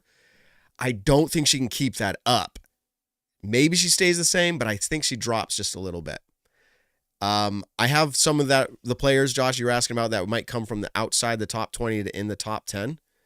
I think there's only a few options that really stand out as like us being able to call or predict. There's a lot of names who could do it, but the ones that I feel like could maybe be predicted, Macy Veladiaz coming back onto tour could be that potential. She's just outside the 20th place. She has that biggest potential, I think, to move into the top 10. And then finally, Nick, I agree with you about James Proctor. I looked at him and I said, man, if we're going to pick someone outside the top 20, he feels like the guy who could do it because he performs at such a high level when he does. He's great. But I don't think that's the player I'm picking. I just brought him up because I agree with you. I was kind of looking at it going, man, it could be. So I'm going with Joey Buckets. Outside top 20 in top 10 if it's going to happen. I'm not necessarily calling it, but I'm saying, man, if it happens, that's the player probably does it. That was a lot, but that's a lot of the takes I think you asked for. Yeah, and we can kind of go through it. So like I'll just say for me, what's interesting is Matt had for the season, I think Simon Lizotte pops. You said you almost went with him. That's my pick. Yeah. And my drop is James Proctor, Nick. So yeah, so we're all on the same page with that. Yeah. Wow. And then my lock is Gannon. My pop is Emily Weatherman. So we're overlapping things. My drop is Owen Scoggins. So like Evan, is that like, are you and I like saying the same things there? That's what I almost said. And then just Kristen keep it a basic for the lock. For drop. I know we're talking season long. So like for drop, right? I mean, Owen Scoggins was my drop on the season. If we're playing, she averaged 4.45. Yeah. I expect her to have a great season, but I'm just like, I don't know. Playing the odds game. That's what Ben always says. And I have it in here in my notes, literally in parentheses. Almost picked Owen, but this isn't the season. Like, as in, I don't feel like this is the season, is what I'm going to try to say. Like, that she does drop. I think it's going to happen. I don't think this is the season where it happens. So she's going to still be right in that. If she's 5th or 6th, that's a drop technically, but I feel like she's still going to be right in there for at least this next season. And Harry Chase is calling us out on the Proctor pick, but I have the math in front of me, and honestly, like he had the 2 good European Sports events. Doesn't care about math. No, but he had the 2 good European events, and then obviously MVP Open. Again, credit to his performance, but beyond that, like he did not. Like, so I don't know. He would have to play better than he did last year, and I don't know. So I think he's incredibly talented and he seems motivated and all that. It's like, it's not really a pick against him. It's just what I think. Before we move to Ben's, I do want to shout out Harry Chase. I brought him up last week and Paul Kranz, and I said maybe we should do Simon and Casey, all from the Massachusetts, New England area. He is a player that will be on our pop drop lock pick. In fact, you can pick him the lock for the next 3 weeks, any of these events. You can say he gets a top 10. He is not in our pop or drop columns, Harry Chase, rookie player on tour, because he doesn't have enough data from last year on tour. He only has one event, I think. I think it was Worlds. The Preserve. Or the Preserve. I'm a fan. It was one event. So you can pick him the lock right now. He will be on a pop and drop. I just wanted to point that out, Harry. We're looking forward to it. Ben, you got any takes? Ben, I'd say you have any different names than us on the season picks? Yes. So we're gonna go FPO pop. We're gonna go Disc Taylor Chosek. I mean, I don't know. I'm excited to see how she performs. D1 athlete. I don't think we've ever really seen that in the sport. Just someone that athletic. So I'm excited to see how that pans out. I'm sighing because I'm sorry. I'll let you keep going. I on this show, it's already happened 2 or 3 times. This isn't about you, Ben, but I am actually over everybody saying Taylor D1 athlete. Anyway, keep going. All right, she's not a D1 athlete. No, she is. But what in the world? We act like our sport is full of a bunch of like untalented, uncoordinated people, and then we're all enamored by a D1 athlete. I think on the FPO side, I think she's definitely one of like the top 1% that we haven't. I'm not saying there's not athletic FPO players. Don't get me wrong, but I'm just saying like I don't think we've ever. She just picked up disc golf so easily. I don't think we've ever seen that like a FPO player just that athletic, in my opinion. Obviously, we have. What was that other girl who came on the tour at that beginning? We interviewed her. She was going to be the best ever coming out of softball. And then just disappeared when she realized how hard Caroline.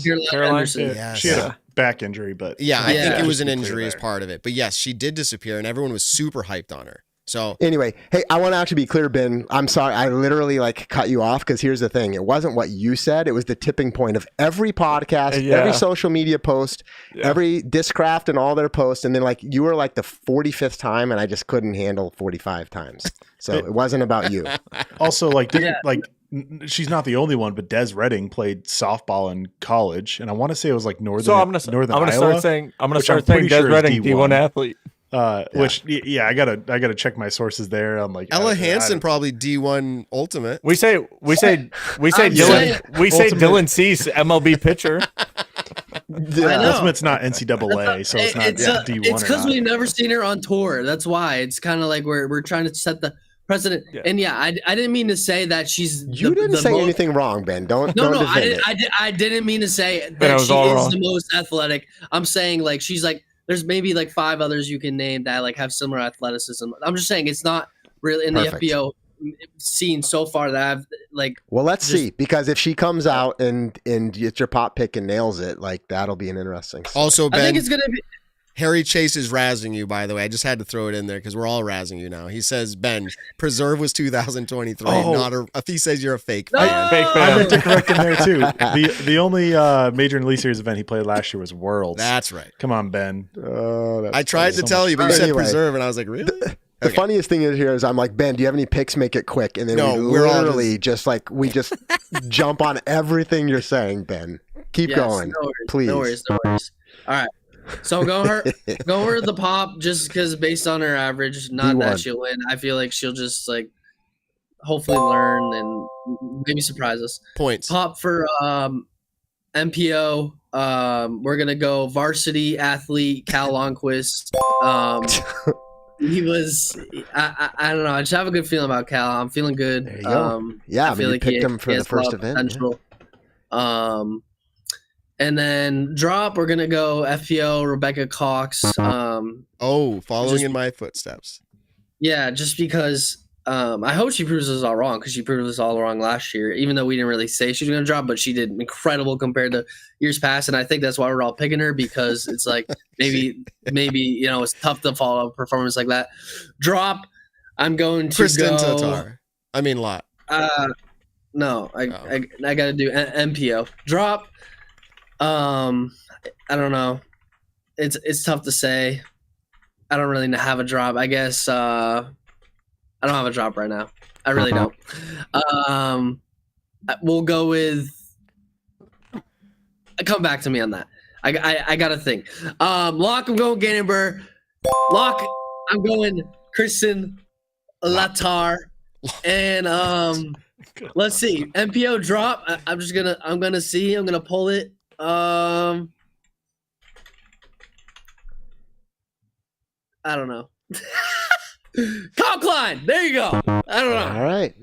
Let's see what happens with Kyle Klein. Yeah. That was a lot. Love it. I mean, not we can for come you. back That was and a lot from all of us. Yeah.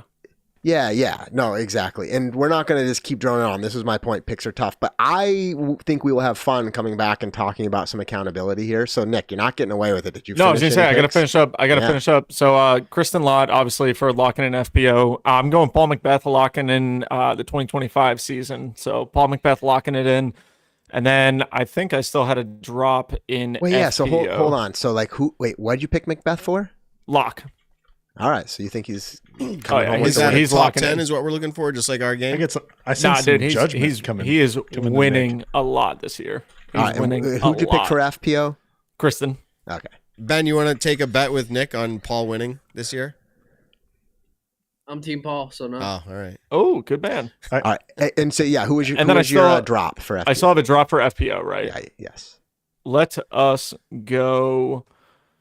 Pick a D3 athlete, guaranteed. They're gonna What was fall off. Evelina? I feel like she was a pro in whatever she does, but Evelina is going to be my drop Not for this pickleball. year. What do they got over there? I think racquetball. I think they do. It was just racket. Or That's what it rackets. is. You're right. You're Right? right. Yes. I don't think I picked locks, Josh. But I feel like it's too obvious for the season, in my opinion. Yeah, you didn't pick locks, but you still need to do it. And if it's obvious, it's obvious. All right. Who are Well, you picking? obvious or Gannon? not, Evelina's my drop. Ricky thank Wysocki lock with a new bag. I don't think that's Ooh. these I love aren't that that pick. hard to pick. I don't feel like. Yeah. Like in my mind, the locks for the season, and then FPO. People may be surprised, but Kristen Lott, she is not a hard pick for lock on a season. For sure. Agreed. Yep. The last name All right. though, maybe it was her superpower. We'll see. All right, let's bounce around a few more things. Those are the only things where we're exhausting the picks and we're kind of quote unquote locking them in here, right? We'll come back. The rest of these conversation points are more like let's speculate a little bit on the year. So Matt, you already dabbled in this, and so like I'm not going around to all five of us and like drawing this conversation out. So speak up if you have something. I said, is there anybody who finished outside 20 last year that makes the jump to top 10? Matt, you mentioned like Macy Veladiaz and Joey Buckets. Anyone else have anybody you want to say that, hey, I think they were like outside of the top 20 means it's a name we heard about, but they weren't like, they weren't really in the discussion. Casey White. All right. So Casey White jumping up. Like it. Yeah, I'm sticking with my pop pick here with Eagle McMahon. I think he was just outside like 20. He was in the tour Yeah, championship, he was so it wasn't outside. that far outside. Yeah. I think that's like I think that's the best chance out of anyone on either of these lists. I'm so confused with Eagle. Like even when you picked him earlier, I'm like, I don't know what to believe. Like I kind of feel like he's going to get injured feel again. If you were putting money on it, it's a scary pick, right? But just kind of projecting, it's kind of like he's like, the best it's chance. all the talent That's and the hard history, part. but I'm just like, I don't know. I feel like, is he like fading and like some injury happened and it's just never the This is same? like ye of little faith. Like I I think, don't know. I'm confused. Like I'm not going to say Eagles coming out and like challenging Gannon Buhr or Ricky Wysocki or whoever for most wins on snap. tour. Eagle, if But you're like- listening, or Eagle's dad, let us know what you think. I mean, hope- it's a listen. chance. I'm not putting a bet on that. No. But I'm certainly putting remember Eagle to end out the 2023 season? Like that guy didn't even miss like a top 6 for like months or something. I'm wildly overstating I'm rooting that. for it. But still, it was just he was on fire to end that season. And Do you know how awesome it would be to have him come out and like torch like the field? Like, I mean, it would just be an awesome story. So I'm rooting for it. I'm just I feel like even just the number of league cards last year, I don't know if we did see him on a league card. He of course had a handful of good finishes. And how crazy is it that he's in our pick category of outside the top 20, right? Yeah, Like, that's my point of like how this is the biggest lock I could have for this specific question. But I'll go a fun name here. He's just outside as well, but like I was about to say maybe the best potential, but that's a hard statement to make. But he definitely has potential. Shares my name with me, Evan Smith. Evan Smith. Oh, that was mine I on was the thinking list. about that for my pop. New I had DD him on player. So New there we He's go. too DD player. high. The He's fact too that- high. Yeah. He's 22. But Yeah, like he was so outside he's the outside 20. the top 20 to top 10 as the rules of the games go. I would have gone pop with him. Hey, if he rules are wasn't that rules. high. Too high Rules for are pop. rules. I see what you're saying. Yes. Yeah. This is just kind of like conjecture on our part of like, who are these people who might make a jump up? Yeah, I had Evan Smith, and maybe I cut somebody off, but in FPO, I picked Eliezer Midling. I like a Love that pick. younger competitor. We've seen lots of talent, a little inconsistent. You could literally see her playing an incredible round and then on one hole kind of collapse, and like a lot of experience can cover, right, for those types of things in the future. So I just think like, if she gets that putting dialed in and limits the mistakes, the next thing you know, she's in the top 10, easy in the FPO field. She has the skill. I think it's the experience you just mentioned. I think that's the hard part of predicting when that experience will fully arrive. I mean, it always develops, but like, is this the year where it kind of came together? Maybe. Yeah. Well, Matt, that's you why I said picked that Macy Taylor Villa girl. Yeah. to finish top 10, Ben? I'm not expecting her to like win, but I think she's gonna do way better than she just needs experience, and this is her first time trying it out, and that's why I think she'll at least hopefully be in the 20s, my opinion. Yeah. That's all right. Remember that one time when I said that Isaac Robinson kid wouldn't amount to anything? So like everybody take my reaction with a grain of salt. Like, Ben's probably picking the next world champ, but I'm also going to go Nate. Like, it's hard to like say they're going to finish in the top 10, but like what a story, like if it happens, and it's certainly a possibility, but Kona Montgomery, I know, Matt, was that your pop pick? It was somebody's pop pick. Yeah. There's definitely a chance for that. She's won a Pro Tour event before. Like, I'm not saying it's the same season, but I'm just saying like it's there. I'm hoping that the end of a refresh for her is like maybe does that. Yeah. Mm-hmm. Yeah, that'll be interesting. All right, like I said, I'm not going around and keeping inventory on all these. Anyone else have a name? I think this wasn't an outside the 20. I also had put a prompt out there saying like a name that's maybe not as well known that maybe gets talked about more. I put Sullivan Tipton on there. I actually think because he was much further down, and I don't think there's like any true like osmosis with like talent, but he is traveling with Gannon Buhr, and I think little things like that sometimes can be a lift. Just seeing how they approach a game, talking about it, learning, and if you've got the raw talent, it rubs off. I think that could be an interesting person to watch. Who is much further down the leaderboard. It did good for his AB. Average was way down. Yeah. AB and Paul Macbeth. Yeah, there's he never really traveled traveled with him, but yeah. Well, way back, his first, he had a few events with Paul, is what I'm thinking. Yeah. He was taken under his wing, if you will. Yeah. I mean, it's again, things don't actually rub off, but like we've seen some of that. Even like Nate Sexton talks about what he learned touring with Macbeth back in the day, and he was already good. But like you learn things when you see some of the best in the game. You see their mindset, their focus, and then you're talking a lot about disc golf. So you never know. That's just obviously speculation, but it also motivates you when you see someone better than you. It makes you want to be better. When you see them consistently hit that 35-foot putt, it makes you want to consistently hit that 35-foot putt. And so I've always felt it was a motivating thing of, hey, I want to, if I'm playing these guys for $5 a stroke, I want to be able to hold my own and either not lose a lot of money or maybe even potentially win money if I have a good practice round. So it very, very fun times traveling with people, playing events, practice rounds together. It definitely has that mentality of, like you said, just getting better. In the chat, BBQ it, Craig, our friend Craig, he says Cole feels like he's a year out from having an AB season, just not this season. And can we actually call it's not this season? Maybe, maybe not. But I do like the take that Cole's like one of those players that could have a season like that. Like there's players where you look at him and you say, man, all the talent is there. It has to come together. So yeah. I mean, we said that about AB for years. Right. Was once he puts it all together, what's he going to do? And then winning 4 Pro Tour events. Yeah, then you and I picked him to pop off last year. Yeah, and to be clear, exactly. If we can go back in history, like we did the same thing with Eagle. Like way back before Eagle was like way back in the day. I mean, you like, watch man, if he does it, Eagle if he gets 2015 lead card. Yeah, he just needs that breakthrough. And so we've seen that. That's why we talk that way, right? We say we know like a player gets the breakthrough, and it does often make a difference. Not for everybody, but for somebody who has a elite level talent, getting that first one's tough, and then it's like they lock it in. All right, we're again bouncing around on a few things, but hopefully listeners are just appreciating different insights and perspectives. I think two other, we're not going to drain all the notes that I sent out to you all, just so you know, because it'll probably be boring and take up too much time. But I'm curious if any of you will jump in on any of these prompts, which is fast forward to the end of the season. All right, so here we are. Let's just say like the end of October. And I'm going to give you a name, and I want you to don't worry about being precise. You don't need to use like Chat GPT or anything like that. But give me what's the headline article for this player's season? Like what would you say it would be? So who wants to go first with Kristen Lott? So here you are. It's October 2025. The season's passed. What do you think that headline is going to say about Kristen's season? Kristen wins 3rd world championship, first time ever overseas. Ooh, all right. So that's cool. So she wins world championship in Europe. Yeah, I got one to one up Nick, which I'm going crazy with this one. But Ivan always has to. Kristen Lott, the ultimate sweep. She wins all 4 majors, Pro Pink, and the Disc Golf Pro Tour Championship. Wow. All right. Big time. That'd be something. That would be something. Are you saying that's going to happen? It's tough to say that's going to happen, but I think the more realistic one that I will say is going to happen, I don't have the exactness to it, but just another just huge sponsor drop that Kristen has, like already driving the Porsche or a Porsche, excuse me. That's too funny. That's too funny. Yeah. Driving a Porsche. Oh boy. We like Evan back on the show.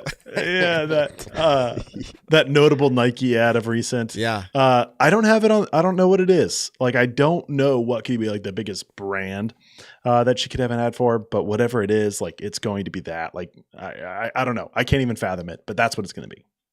All right. Awesome. I'm moving on. What about Emily Weatherman? What's the headline article for Emily at the end of the year? Ben, you have a feeling? What's it going to be? What are they going to write about Emily in October? It's raining. Weather report. It's raining cash. You need some more time to figure that out, but we'll take it. You're on the right track, and I liked the idea. Just put it all together now. Look, here's what I think. After winning Rookie of the Year and a sponsor change, Emily's unable to get a win. I think she may have a great year, but that's the article I'm saying. So it's Rookie Year, change sponsor, but it's hard to get a win, and I just don't. She clearly has the ability to do it. She did it, and she was close at another one. So, like, I'm not going to be shocked and wouldn't want to count her out, but that's just what I think. I think it's going to be too hard for her to get a win. You've got Kristen, you've got Holland, you have Missy, you have Evelina, all stacked up, like, and there's more names than that, but those are all stacked up ahead of Emily, and that's just going to be hard to beat. All right, what about Paige Pierce? Matt, did you have a pick for Paige earlier? Somewhere tonight? No, Nick picked her for a lock, I think. I picked her for the lock for SFO. All right. So but what do you think by the end of the season then? I mean, you're picking her to win the first one. So like what's Paige's narrative at the end of the year? Paige finally bounces back from catastrophic injury. All right. Yeah, I said one of the best to play the game reminds us that she's not retired yet. I love it. I mean, obviously this is all speculation, but I just feel like there was some kind of weirdness based on the injury and like different things even before the injury, right? We saw her kind of like, in my mind, existential questions about what am I doing with disc golf. People questioned her competitive spirit. And I think a lot of that stuff may be still there, but I think it's settled. Like she may have changed a little bit about who she was 3 or 4 years ago, but I don't know. It'll be interesting to see. She has the talent. Guess we'll find out if that's true. I felt differently, and I don't know the title, but it's something like she played, slightly better than the previous year, but still didn't show up in her, like her champion form. Like, I feel like she's going to be a little bit better, but I'm not thinking even she's going to have top 10s, but not many. I would say, so you're putting her in the top 10s, but is she going to win an event? She's good for winning one sometimes. So it's in her. I wouldn't say no, but I just feel like it's not her champion form. Like when the Paige that we used to know. Yeah, I don't know if we'll ever see that again.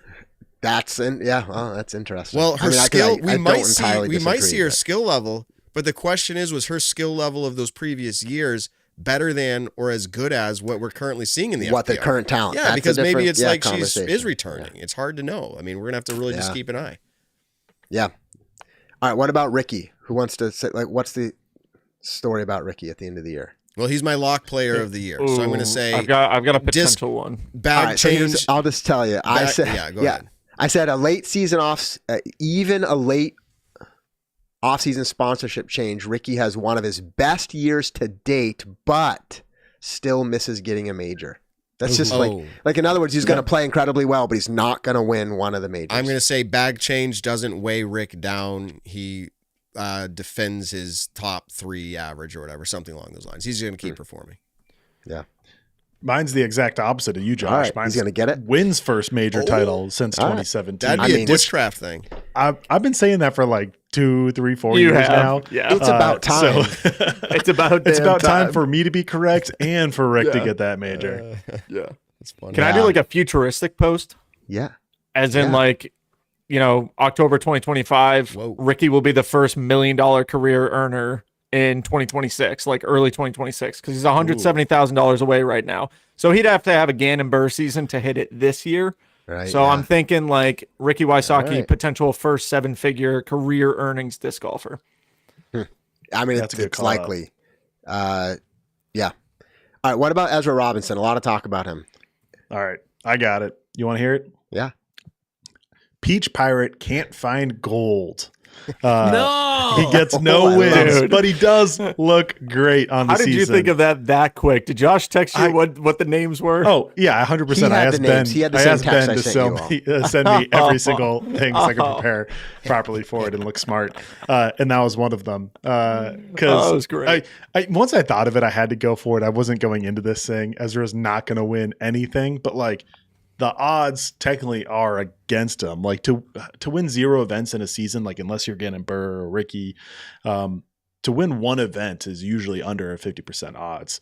So I unfortunately think that falls for Ezra as well. But like, look, he could win Supreme Flight right away and knock that untrue. But like, I'm going with this for the year. So my headline was similar. I said, entering the season as one of the best to not have a win. Ezra finishes with multiple wins, submitting himself in the elite conversation. So like multiple just means more than one. Maybe he gets 2. I don't know. I can see it too. Ezra Robinson wins his first event with a disc with Nick Carl's name on it in his bag. Yeah, all right. Is that in his bag currently? I think so. I think so. People were telling me people were telling me he shouted me out. I did give him when he came down to Olympus. I gave him a bunch of nukes and Maltas just to help him out, and I gave him one of the really nice Raptors. When we introduce you to the show, it's no longer lead card, player at Waco for the whatever second round. Now it's like disc in Ezra's bag. Yep. Yeah, I'm just gonna slowly start just pawning off my discs to good players and be like, please just put this in your bag, and in the bag video say, shout out Nick Carl, and that way, because that's the only thing that is keeping my name up right now. Yeah. All right. Last name just for headlines, unless anybody's dying to do another one. I'm saying, what do you think Calvin's gonna what's his season? What's the headline for Calvin Heimberg? One of the best players, but our show tends to always have some debate on what we expect him to do. Calvin rocks. That's it. Clickbait right there. I similar He's to I just think, of course, Calvin's going to play incredibly consistent, but no major. And I think that ends up being the story. That's why I say that. It's always his story. He's the best player to not have enough wins. Right. Well, but lots of players won't win a major this year, right? But it's a story for Calvin because he's so good. The tenure, this would be an interesting stat. Just anybody could look it up, but just like over the past years, who has averaged the best? Like years. Can you imagine? I hope he gets a major. Can you imagine the relief he would just feel? Really, and I don't mean it's all about relief. I mean the sense of accomplishment, all of that, but. Does that weigh on him? I know the sayings about Calvin are not closing, which he has 11 major Elite Series wins. But he feels just calm and composed all the time. But my headline for him though is which I think would be the biggest headline, and that's the point I'm saying, is just Calvin Heimberg on the most watched YouTube clip of the year. Right. Which is to say that might be the biggest thing. Whether it's just something him being, fun basketball shot or some pizza video, I don't really know what it is, or maybe it's just he's on final round lead card of Worlds. Whatever the situation is, I feel like Calvin's the type of person to find himself there, just a likable guy, but also consistent enough to be on those lead cards or other type of places to be in those final moments of events. And whatever is the most watched YouTube video in disc golf for the year, I think Calvin Heimberg's involved. All right. Calvin, the holy shot style, something like that too. Something like that. Calvin put the pizza in the oven to win his first major. All right, there you go. Which I hate that saying, but he says it, so you can't hate it, right? Yep. Awesome. All right, here's the last thing I want us to talk about because we're season projections. So one of the biggest things that can happen to a player in the off season, that in theory, besides things that might happen in their personal lives that would affect what's happening on the course, is sponsorship changes. So the Pro Tour posted a graphic. We've got a list. We don't have to go through the list. I just want to kind of ask, right, you all, do you think, let me ask a general thing first of all, not even player specific. Does shifting to a sponsor, with all the talk about learning a new bag, but you also get the refreshed excitement of a new sponsorship, is it a net positive or a net negative when it comes to on-course performance? And of course it varies by player. I get that, but I'm asking in general, is there a consensus of well, we're going to give them a lot of grace and they got to learn a new bag? Or is it like, no, they're going to come out full steam ahead? Are we talking specifically first event or first season? I'm talking about, the season. I think net positive for the season. I really do. And you specifically said on the course, but also to state that it's definitely a positive off the course as well. For sure. Yeah. But on the course, like I know like Rick's talked about like that he's really excited to do it. He's been good at it in the past, switching to sponsors and like Simon mentioned it many times, moving to MVP. Like I think that is true for the majority of players, that they have it kind of takes away the job portion of it. Gets to be fun trying new discs. That's what we all like to do. And then it kind of takes a little bit of pressure off because there are lower expectations. And I think people just thrive with that. And like there are so many good discs out there that wherever you go, you're going to have good discs. They might be a little bit different, but then you learn to throw them and you learn new skills. Yeah. Anyone else? Everyone agree? I saw head nods all around. Yeah. All right, so it just feels like such a positive vibe. Even your point around off the course, we've talked about the best way to drive disc sales is to move to a new manufacturer. And even though that's an off the course thing, probably feels pretty darn good to be selling discs and getting paid for that. And that mindset can carry over to on the course. And mindset is like a huge part of what happens, right, in the sport. Most of the players are within the top 10% of skill sets, right? Like they can all throw far. Some further than others. They can all putt, some better than others, but they're all up there. And so it's the mind game that sets them apart. So, but it is interesting. Like somebody like Ricky, how does he handle the first event? And when I say first Pro Tour, we just saw an event that he like torched with his new discs. I think he knew it was coming for a while, and I'm sure he's getting some practice, but really it was a pretty late off-season change for him. So it's not like he worked into this for 3 or 4 months. He may have known it was coming, but he wasn't out there on courses, right? Like throwing these discs. Literally they're, creating a new putter. That's not even like finished yet. So like, is there any impact to him early in the season, or are we going to see what we just saw out there at the Shelley Sharp where he like averaged like 1092 or whatever it was? I picked him the lock, so we're not going to see him do that, but all right. But you don't think there's any drag on his performance?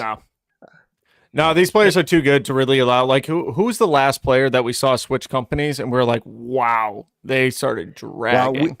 So here's dragging. Yeah. Yeah, that's kind of my question. Is like, we talk about like they've got to learn things, and we're like new bags and adjustments, and then like in reality, have we ever seen Kona? That? Yeah, but that's not fair, is it? Like, she also what do you had. Mean? She won Waco with Innova. Yeah, right? but she had all the medical stuff. That's what I mean.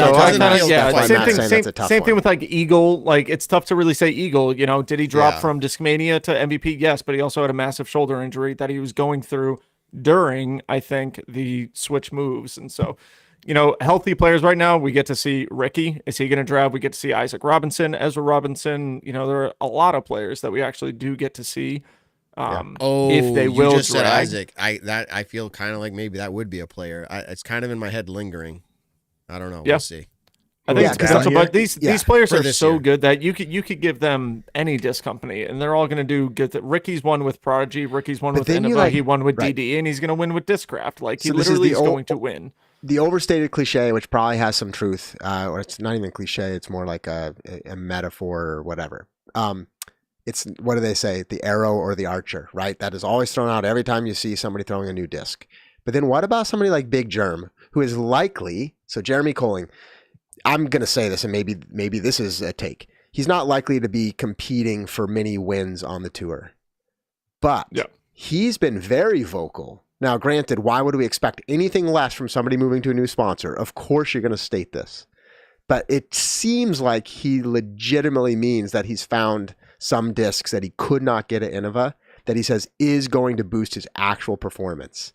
So I just think, is there anybody else like in New Zealand? Yeah, right. Yeah. He also just had one of the sickest aces with that forehand hex, which was awesome. Not that that's going to determine his play for 2025, but it was really, really cool. Yeah. So we got Isaac Robinson to Latitude 64, Ezra Robinson, Discraft, Ricky Discraft. Kale is an interesting name who is really, kind of in the later years, but he's acted like he's going to compete a little bit more, and maybe he has a reinvigorated, right? So like to somebody like that, Stud. show up. And, again, maybe not really in the competition to win unless he just pops off. But like all of a sudden somebody showing up in the top 10 that we haven't seen a lot with a new sponsor. We're back to an original one. Emily Weatherman just switched. Kona switched, we mentioned. Heidi Line moved to West Side. And then Macy Valadiaz, Matt, you picked her. I think that's interesting because she was with Dee, kind of left under weird circumstances.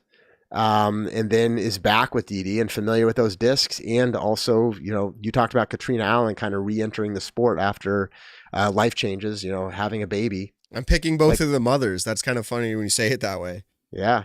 I don't know. It's interesting. So anyway, any other okay, here's what I'm going to say as we get ready to move into the wrapping up phase. As the season goes, this is where we're going to see everything actually play out. That's why the sport's exciting. These speculations, to be honest, we have some knowledge because we're in the sport and we follow it, but we have no clue. And that's part of what makes it exciting as well, is let's see if we actually think we did have knowledge that played out or not. To that point, you already tossed around double or nothing or bets. Is anybody, Ben's famous for saying, I don't bet, or I don't gamble.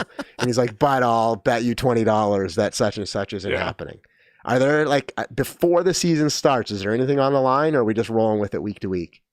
I'll gamble something, bro. I'm a gambler. No, I get a prompt for people. I'm not going to participate, especially being you guys all being week in and week out on the show. It'll be fun.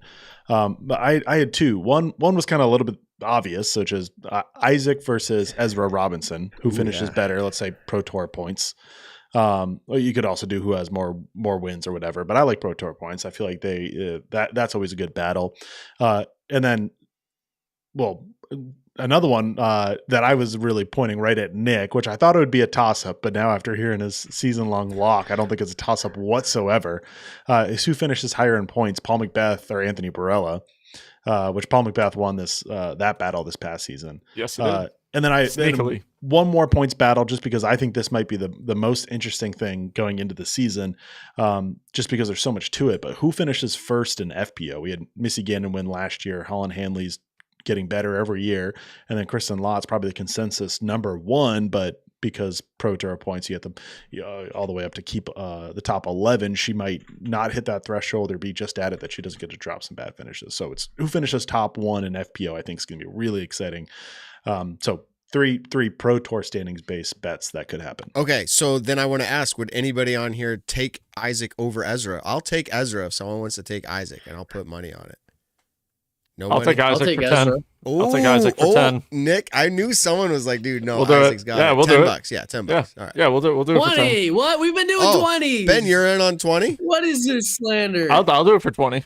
You're on 20, and Ben? 10. Yeah. Two different bets. No, it's two different bets. No. 10 for Nick towards I'm Ben and 10 Ezra. towards Matt. I'm Team Peach. I think he finds the booty. Oh my goodness, that's gotta be next right there. I gotta take that as a soundbite. No, that's the clip that's going. Yes. Viral. I will change the subject. He's a Peach fire. I get it. I mean, Evan, yeah. I like the chat's prompt for Paul McBeth better than mine, which is purely actually it's not purely for Nick because there's got to be the house in it too. But over under wins on the season for Paul McBeth at 1.5. That's tough. I'd put it at 2.5. You said wins. You said plural, so you gotta say the over. I think is anyone going to take Nick on the under? I think Paul gets a 7-time. Oh, all right. Would someone bet on that? Man. That's a bet. Ben, you need to take. That's tougher. That's tougher because that's a way dude. Yeah, it's I'll bet $1, but you 50. It's if I win it, you owe me $40. If I lose it, I give you $1. True. That one, legitimate odds have to be in that play. Would be fair. On that, if you're playing Nick, the field, then I need massive odds. I agree. If Paul McBeth gets to number 7, which is World Championships, just for everyone to know, is that his first major win of the season? Which means that win ties him with Climo for most MPO major titles at 18, or does he win? Which, let me think. It would be Champions Cup and European or Estonian. And the European Disc Golf Festival would both be before it. So he has 2 chances to get 18 first, and then that could be his second or third. I think that's less fun. Let's say it's a second major win of the season, and he passes Kenny with that win. I think he will tie Kenny with that win. What if he took out one of Ken's new discs and putted in for the win to tie him as like a tribute? Like, again, I use the word tribute. Like, look, like we did it. That'd actually be funny. I tied Ken. I did it with one of his discs. Anyways, that's probably a horrible idea. 85-footer at Emporia on hole 17 with it. No, it wouldn't be that. It'd be a tap. No, it wouldn't be that moment.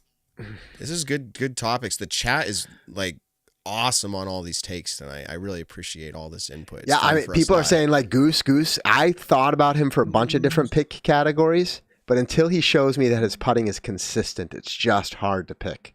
Because putting inconsistency is like the worst thing for anybody, right? Because you can literally finish in second place and then putt inconsistently and fall down to like 35th. Yeah. It's just so hard to lock in on that until he shows that he ramps that up a bit. I was so close to picking him as my pop. That's what I'm saying. Like I looked at his name too. Flight Open though. Like this event. He third place last year. So incredibly high ceiling. So I'm not picking against him. I'm just saying until I see that, it would be hard to like bet or actually. Oh, come on. Craig. Better season, Hanley, as in Handley, I'm assuming, or Blumrose. Holland, Hanley. Yeah. I would take that bet. Yeah, that's just free is money. That a prompt? Is that a prompt, Ben? Like, as in, like, I mean, a bet? Like, no, again? you gotta think of a bet that would actually make sense for me to take, like over under Gannon Buhr 7 wins. Oh, because I'm thinking Handley is gonna have a better season than Blumrose. Someone's got to run it back. Does Henna Blumrose get a win this season? I think we do. We are running it back. We have it. We already have it established. Right? Yes, it's official. I think it's double too. Is something. So I stand on it. If she wins, Ben, I give you $40. If she doesn't, you give me $40. Yeah. Something like he's smiling. So. He's like, wait a second. I like that. I agree with that. I know it's probably like why do I have to double it? Because I already won. But I think it's more fun this way. All right. All right. I'm gonna call it. I'm gonna play that clip when he's paying me $40 at the end of the season. He's rubbing his hands together. Okay. I know you guys are about to wrap up, but I'm going to call it here. Please. So thanks for having me on, and thank you for joining to share disc golf with everyone again. It's like riding a bike. It's great to see you, Mr. Kearns. Hey, and we'll have you back sometimes as a non-surprise guest host, and you can actually bring something. Well, it wasn't a surprise for him. He was ready. No. But I'm saying be intentional. Okay. Like I think as we approach like some majors, etc. Ben, like your specialty, we'll give him Evan, of crunching stats and all I that. just won't tell you guys. You'll just have to see. It'll be a surprise to everyone. But I'm gonna bring on your fiance, Ben, without you knowing. Surprise, and see what you do. Ooh. Dude, that'd be sick. That'd actually be sick. All right. Well, enjoy that and good luck at the expo, Ben. Thank you, sir. All right. Wishing you luck. Peace out. The PDGA will be at the expo. Peace out. Let's go. All right. So that was great having Evan. And by the way, look, we could literally continue to go on and like the live chat's having fun. There's so many speculations, bets, picks, and we have all season to do that. It just feels fun to try to cram it in before the season starts, right? It's kind of like a New Year's resolution. It's like you got to get it in before if you want it to count for a full season bet, full season pick. So it's been fun tonight. I'm sure there's 100 more things, and I will have fun doing that throughout the year. But honestly, like just checking out the event this weekend, setting all of our picks aside, I can't wait to see live disc golf going down on the course. See what these players have done in the off season that impacts, right, what's happening. I'm stoked I'm for looking it. forward to it. Hey, now is the perfect time to get your Disc Golf Network subscription. It's literally the perfect time. First round is going to be free on YouTube. Obviously, they still have all the post-production stuff, but first event of the season, this is such a fun event to watch. It's an awesome, awesome course. I know I'm very biased with that, but I think it's going to show a lot of skills for players on the MPO and FPO side. I've already been hearing a ton of feedback from players on holes that they like the new changes or they absolutely hate the new changes, which I feel bad when they hate the new changes because I'm like, damn, that was actually kind of my idea. So, like, I just feel like I'm a really bad course designer now. But anyways, no, get your Disc Golf Network subscription. We're literally about to kick off in the 2025 season in 4 days. So, and I'm assuming the All-Star event's going to be ran on the Disc Golf Network as well. So technically speaking, 3 days, you're going to be able to start watching some live disc golf. And at that point, you know, now we're going to have some very, very, very fun times. Yeah. Looking forward to it. So yeah, best of luck, but really you've poured hours of sweat into it, Nick, and the same for you, Ben. Obviously you got a lot like building up to this weekend. Matt, you and I, I'm sure we have weekend plans, but I'm just going to sit back and watch some disc golf as well. Dude, that's what I'm going to try to do. Sit back and watch with my big, hopefully you can. Yeah. Kiosk live scoring in my living room. I'll take a picture. I will put it up on social media. Let's do different weekends. We gotta schedule. That's you and the Pro Tour, you and Heinold. You talk to him about it. I got nothing to do with scheduling. But hey, yeah, I know you're in there, so totally agree. I want to be able to go to both the expos if I can next year. So I'm working on it. Well, like I said, we could go on and on, but I think that's a wrap. So I think that is a wrap. We got to be wrapping up. Freaking. Thank you, everybody, for tuning in to episode 226. Massive shout-outs now to TitanDiscGolf.com and then also Hooligan Discs for sponsoring different segments and presenting the show. We do very much love and appreciate them. Go check them out on all their websites. Titan's got 35,000 plus discs. Use code Staggered Stance. Check out Pop Drop Lock. We are finally back in the Pop Drop Lock stages of the season. Get that all exclusive, not all exclusive, but get that round with Simon at the end of the year. And over at Maple Hill. So tell someone you love them this week, everybody. Don't forget to like, comment, subscribe on the YouTube channel. Check us out on all your favorite podcast platforms. We'll catch you in the next one after the Supreme Flight Open. Over 1,000 people participated in Pop Drop Lock last year. If that wasn't you, just come in and have fun. It's a blast every week. You don't have to commit to a season. It is free of charge. Super simple. Weekly. And you get to win stuff. Come and go as you want. Every event, it doesn't matter. It just makes it more fun sometimes when you're watching the game. The disc golf game, the tournament. Again, shout out to Titan Disc Golf. We appreciate them presenting this show fully. Guys, as Matt would say, they are awesome. They are awesome. Wicked awesome. Wicked awesome. All right. Cool. Awesome. Thank you, everybody. Nick, Ben, Josh. Catch you guys. Until next time. Peace. Catch you out there, everybody. Peace out.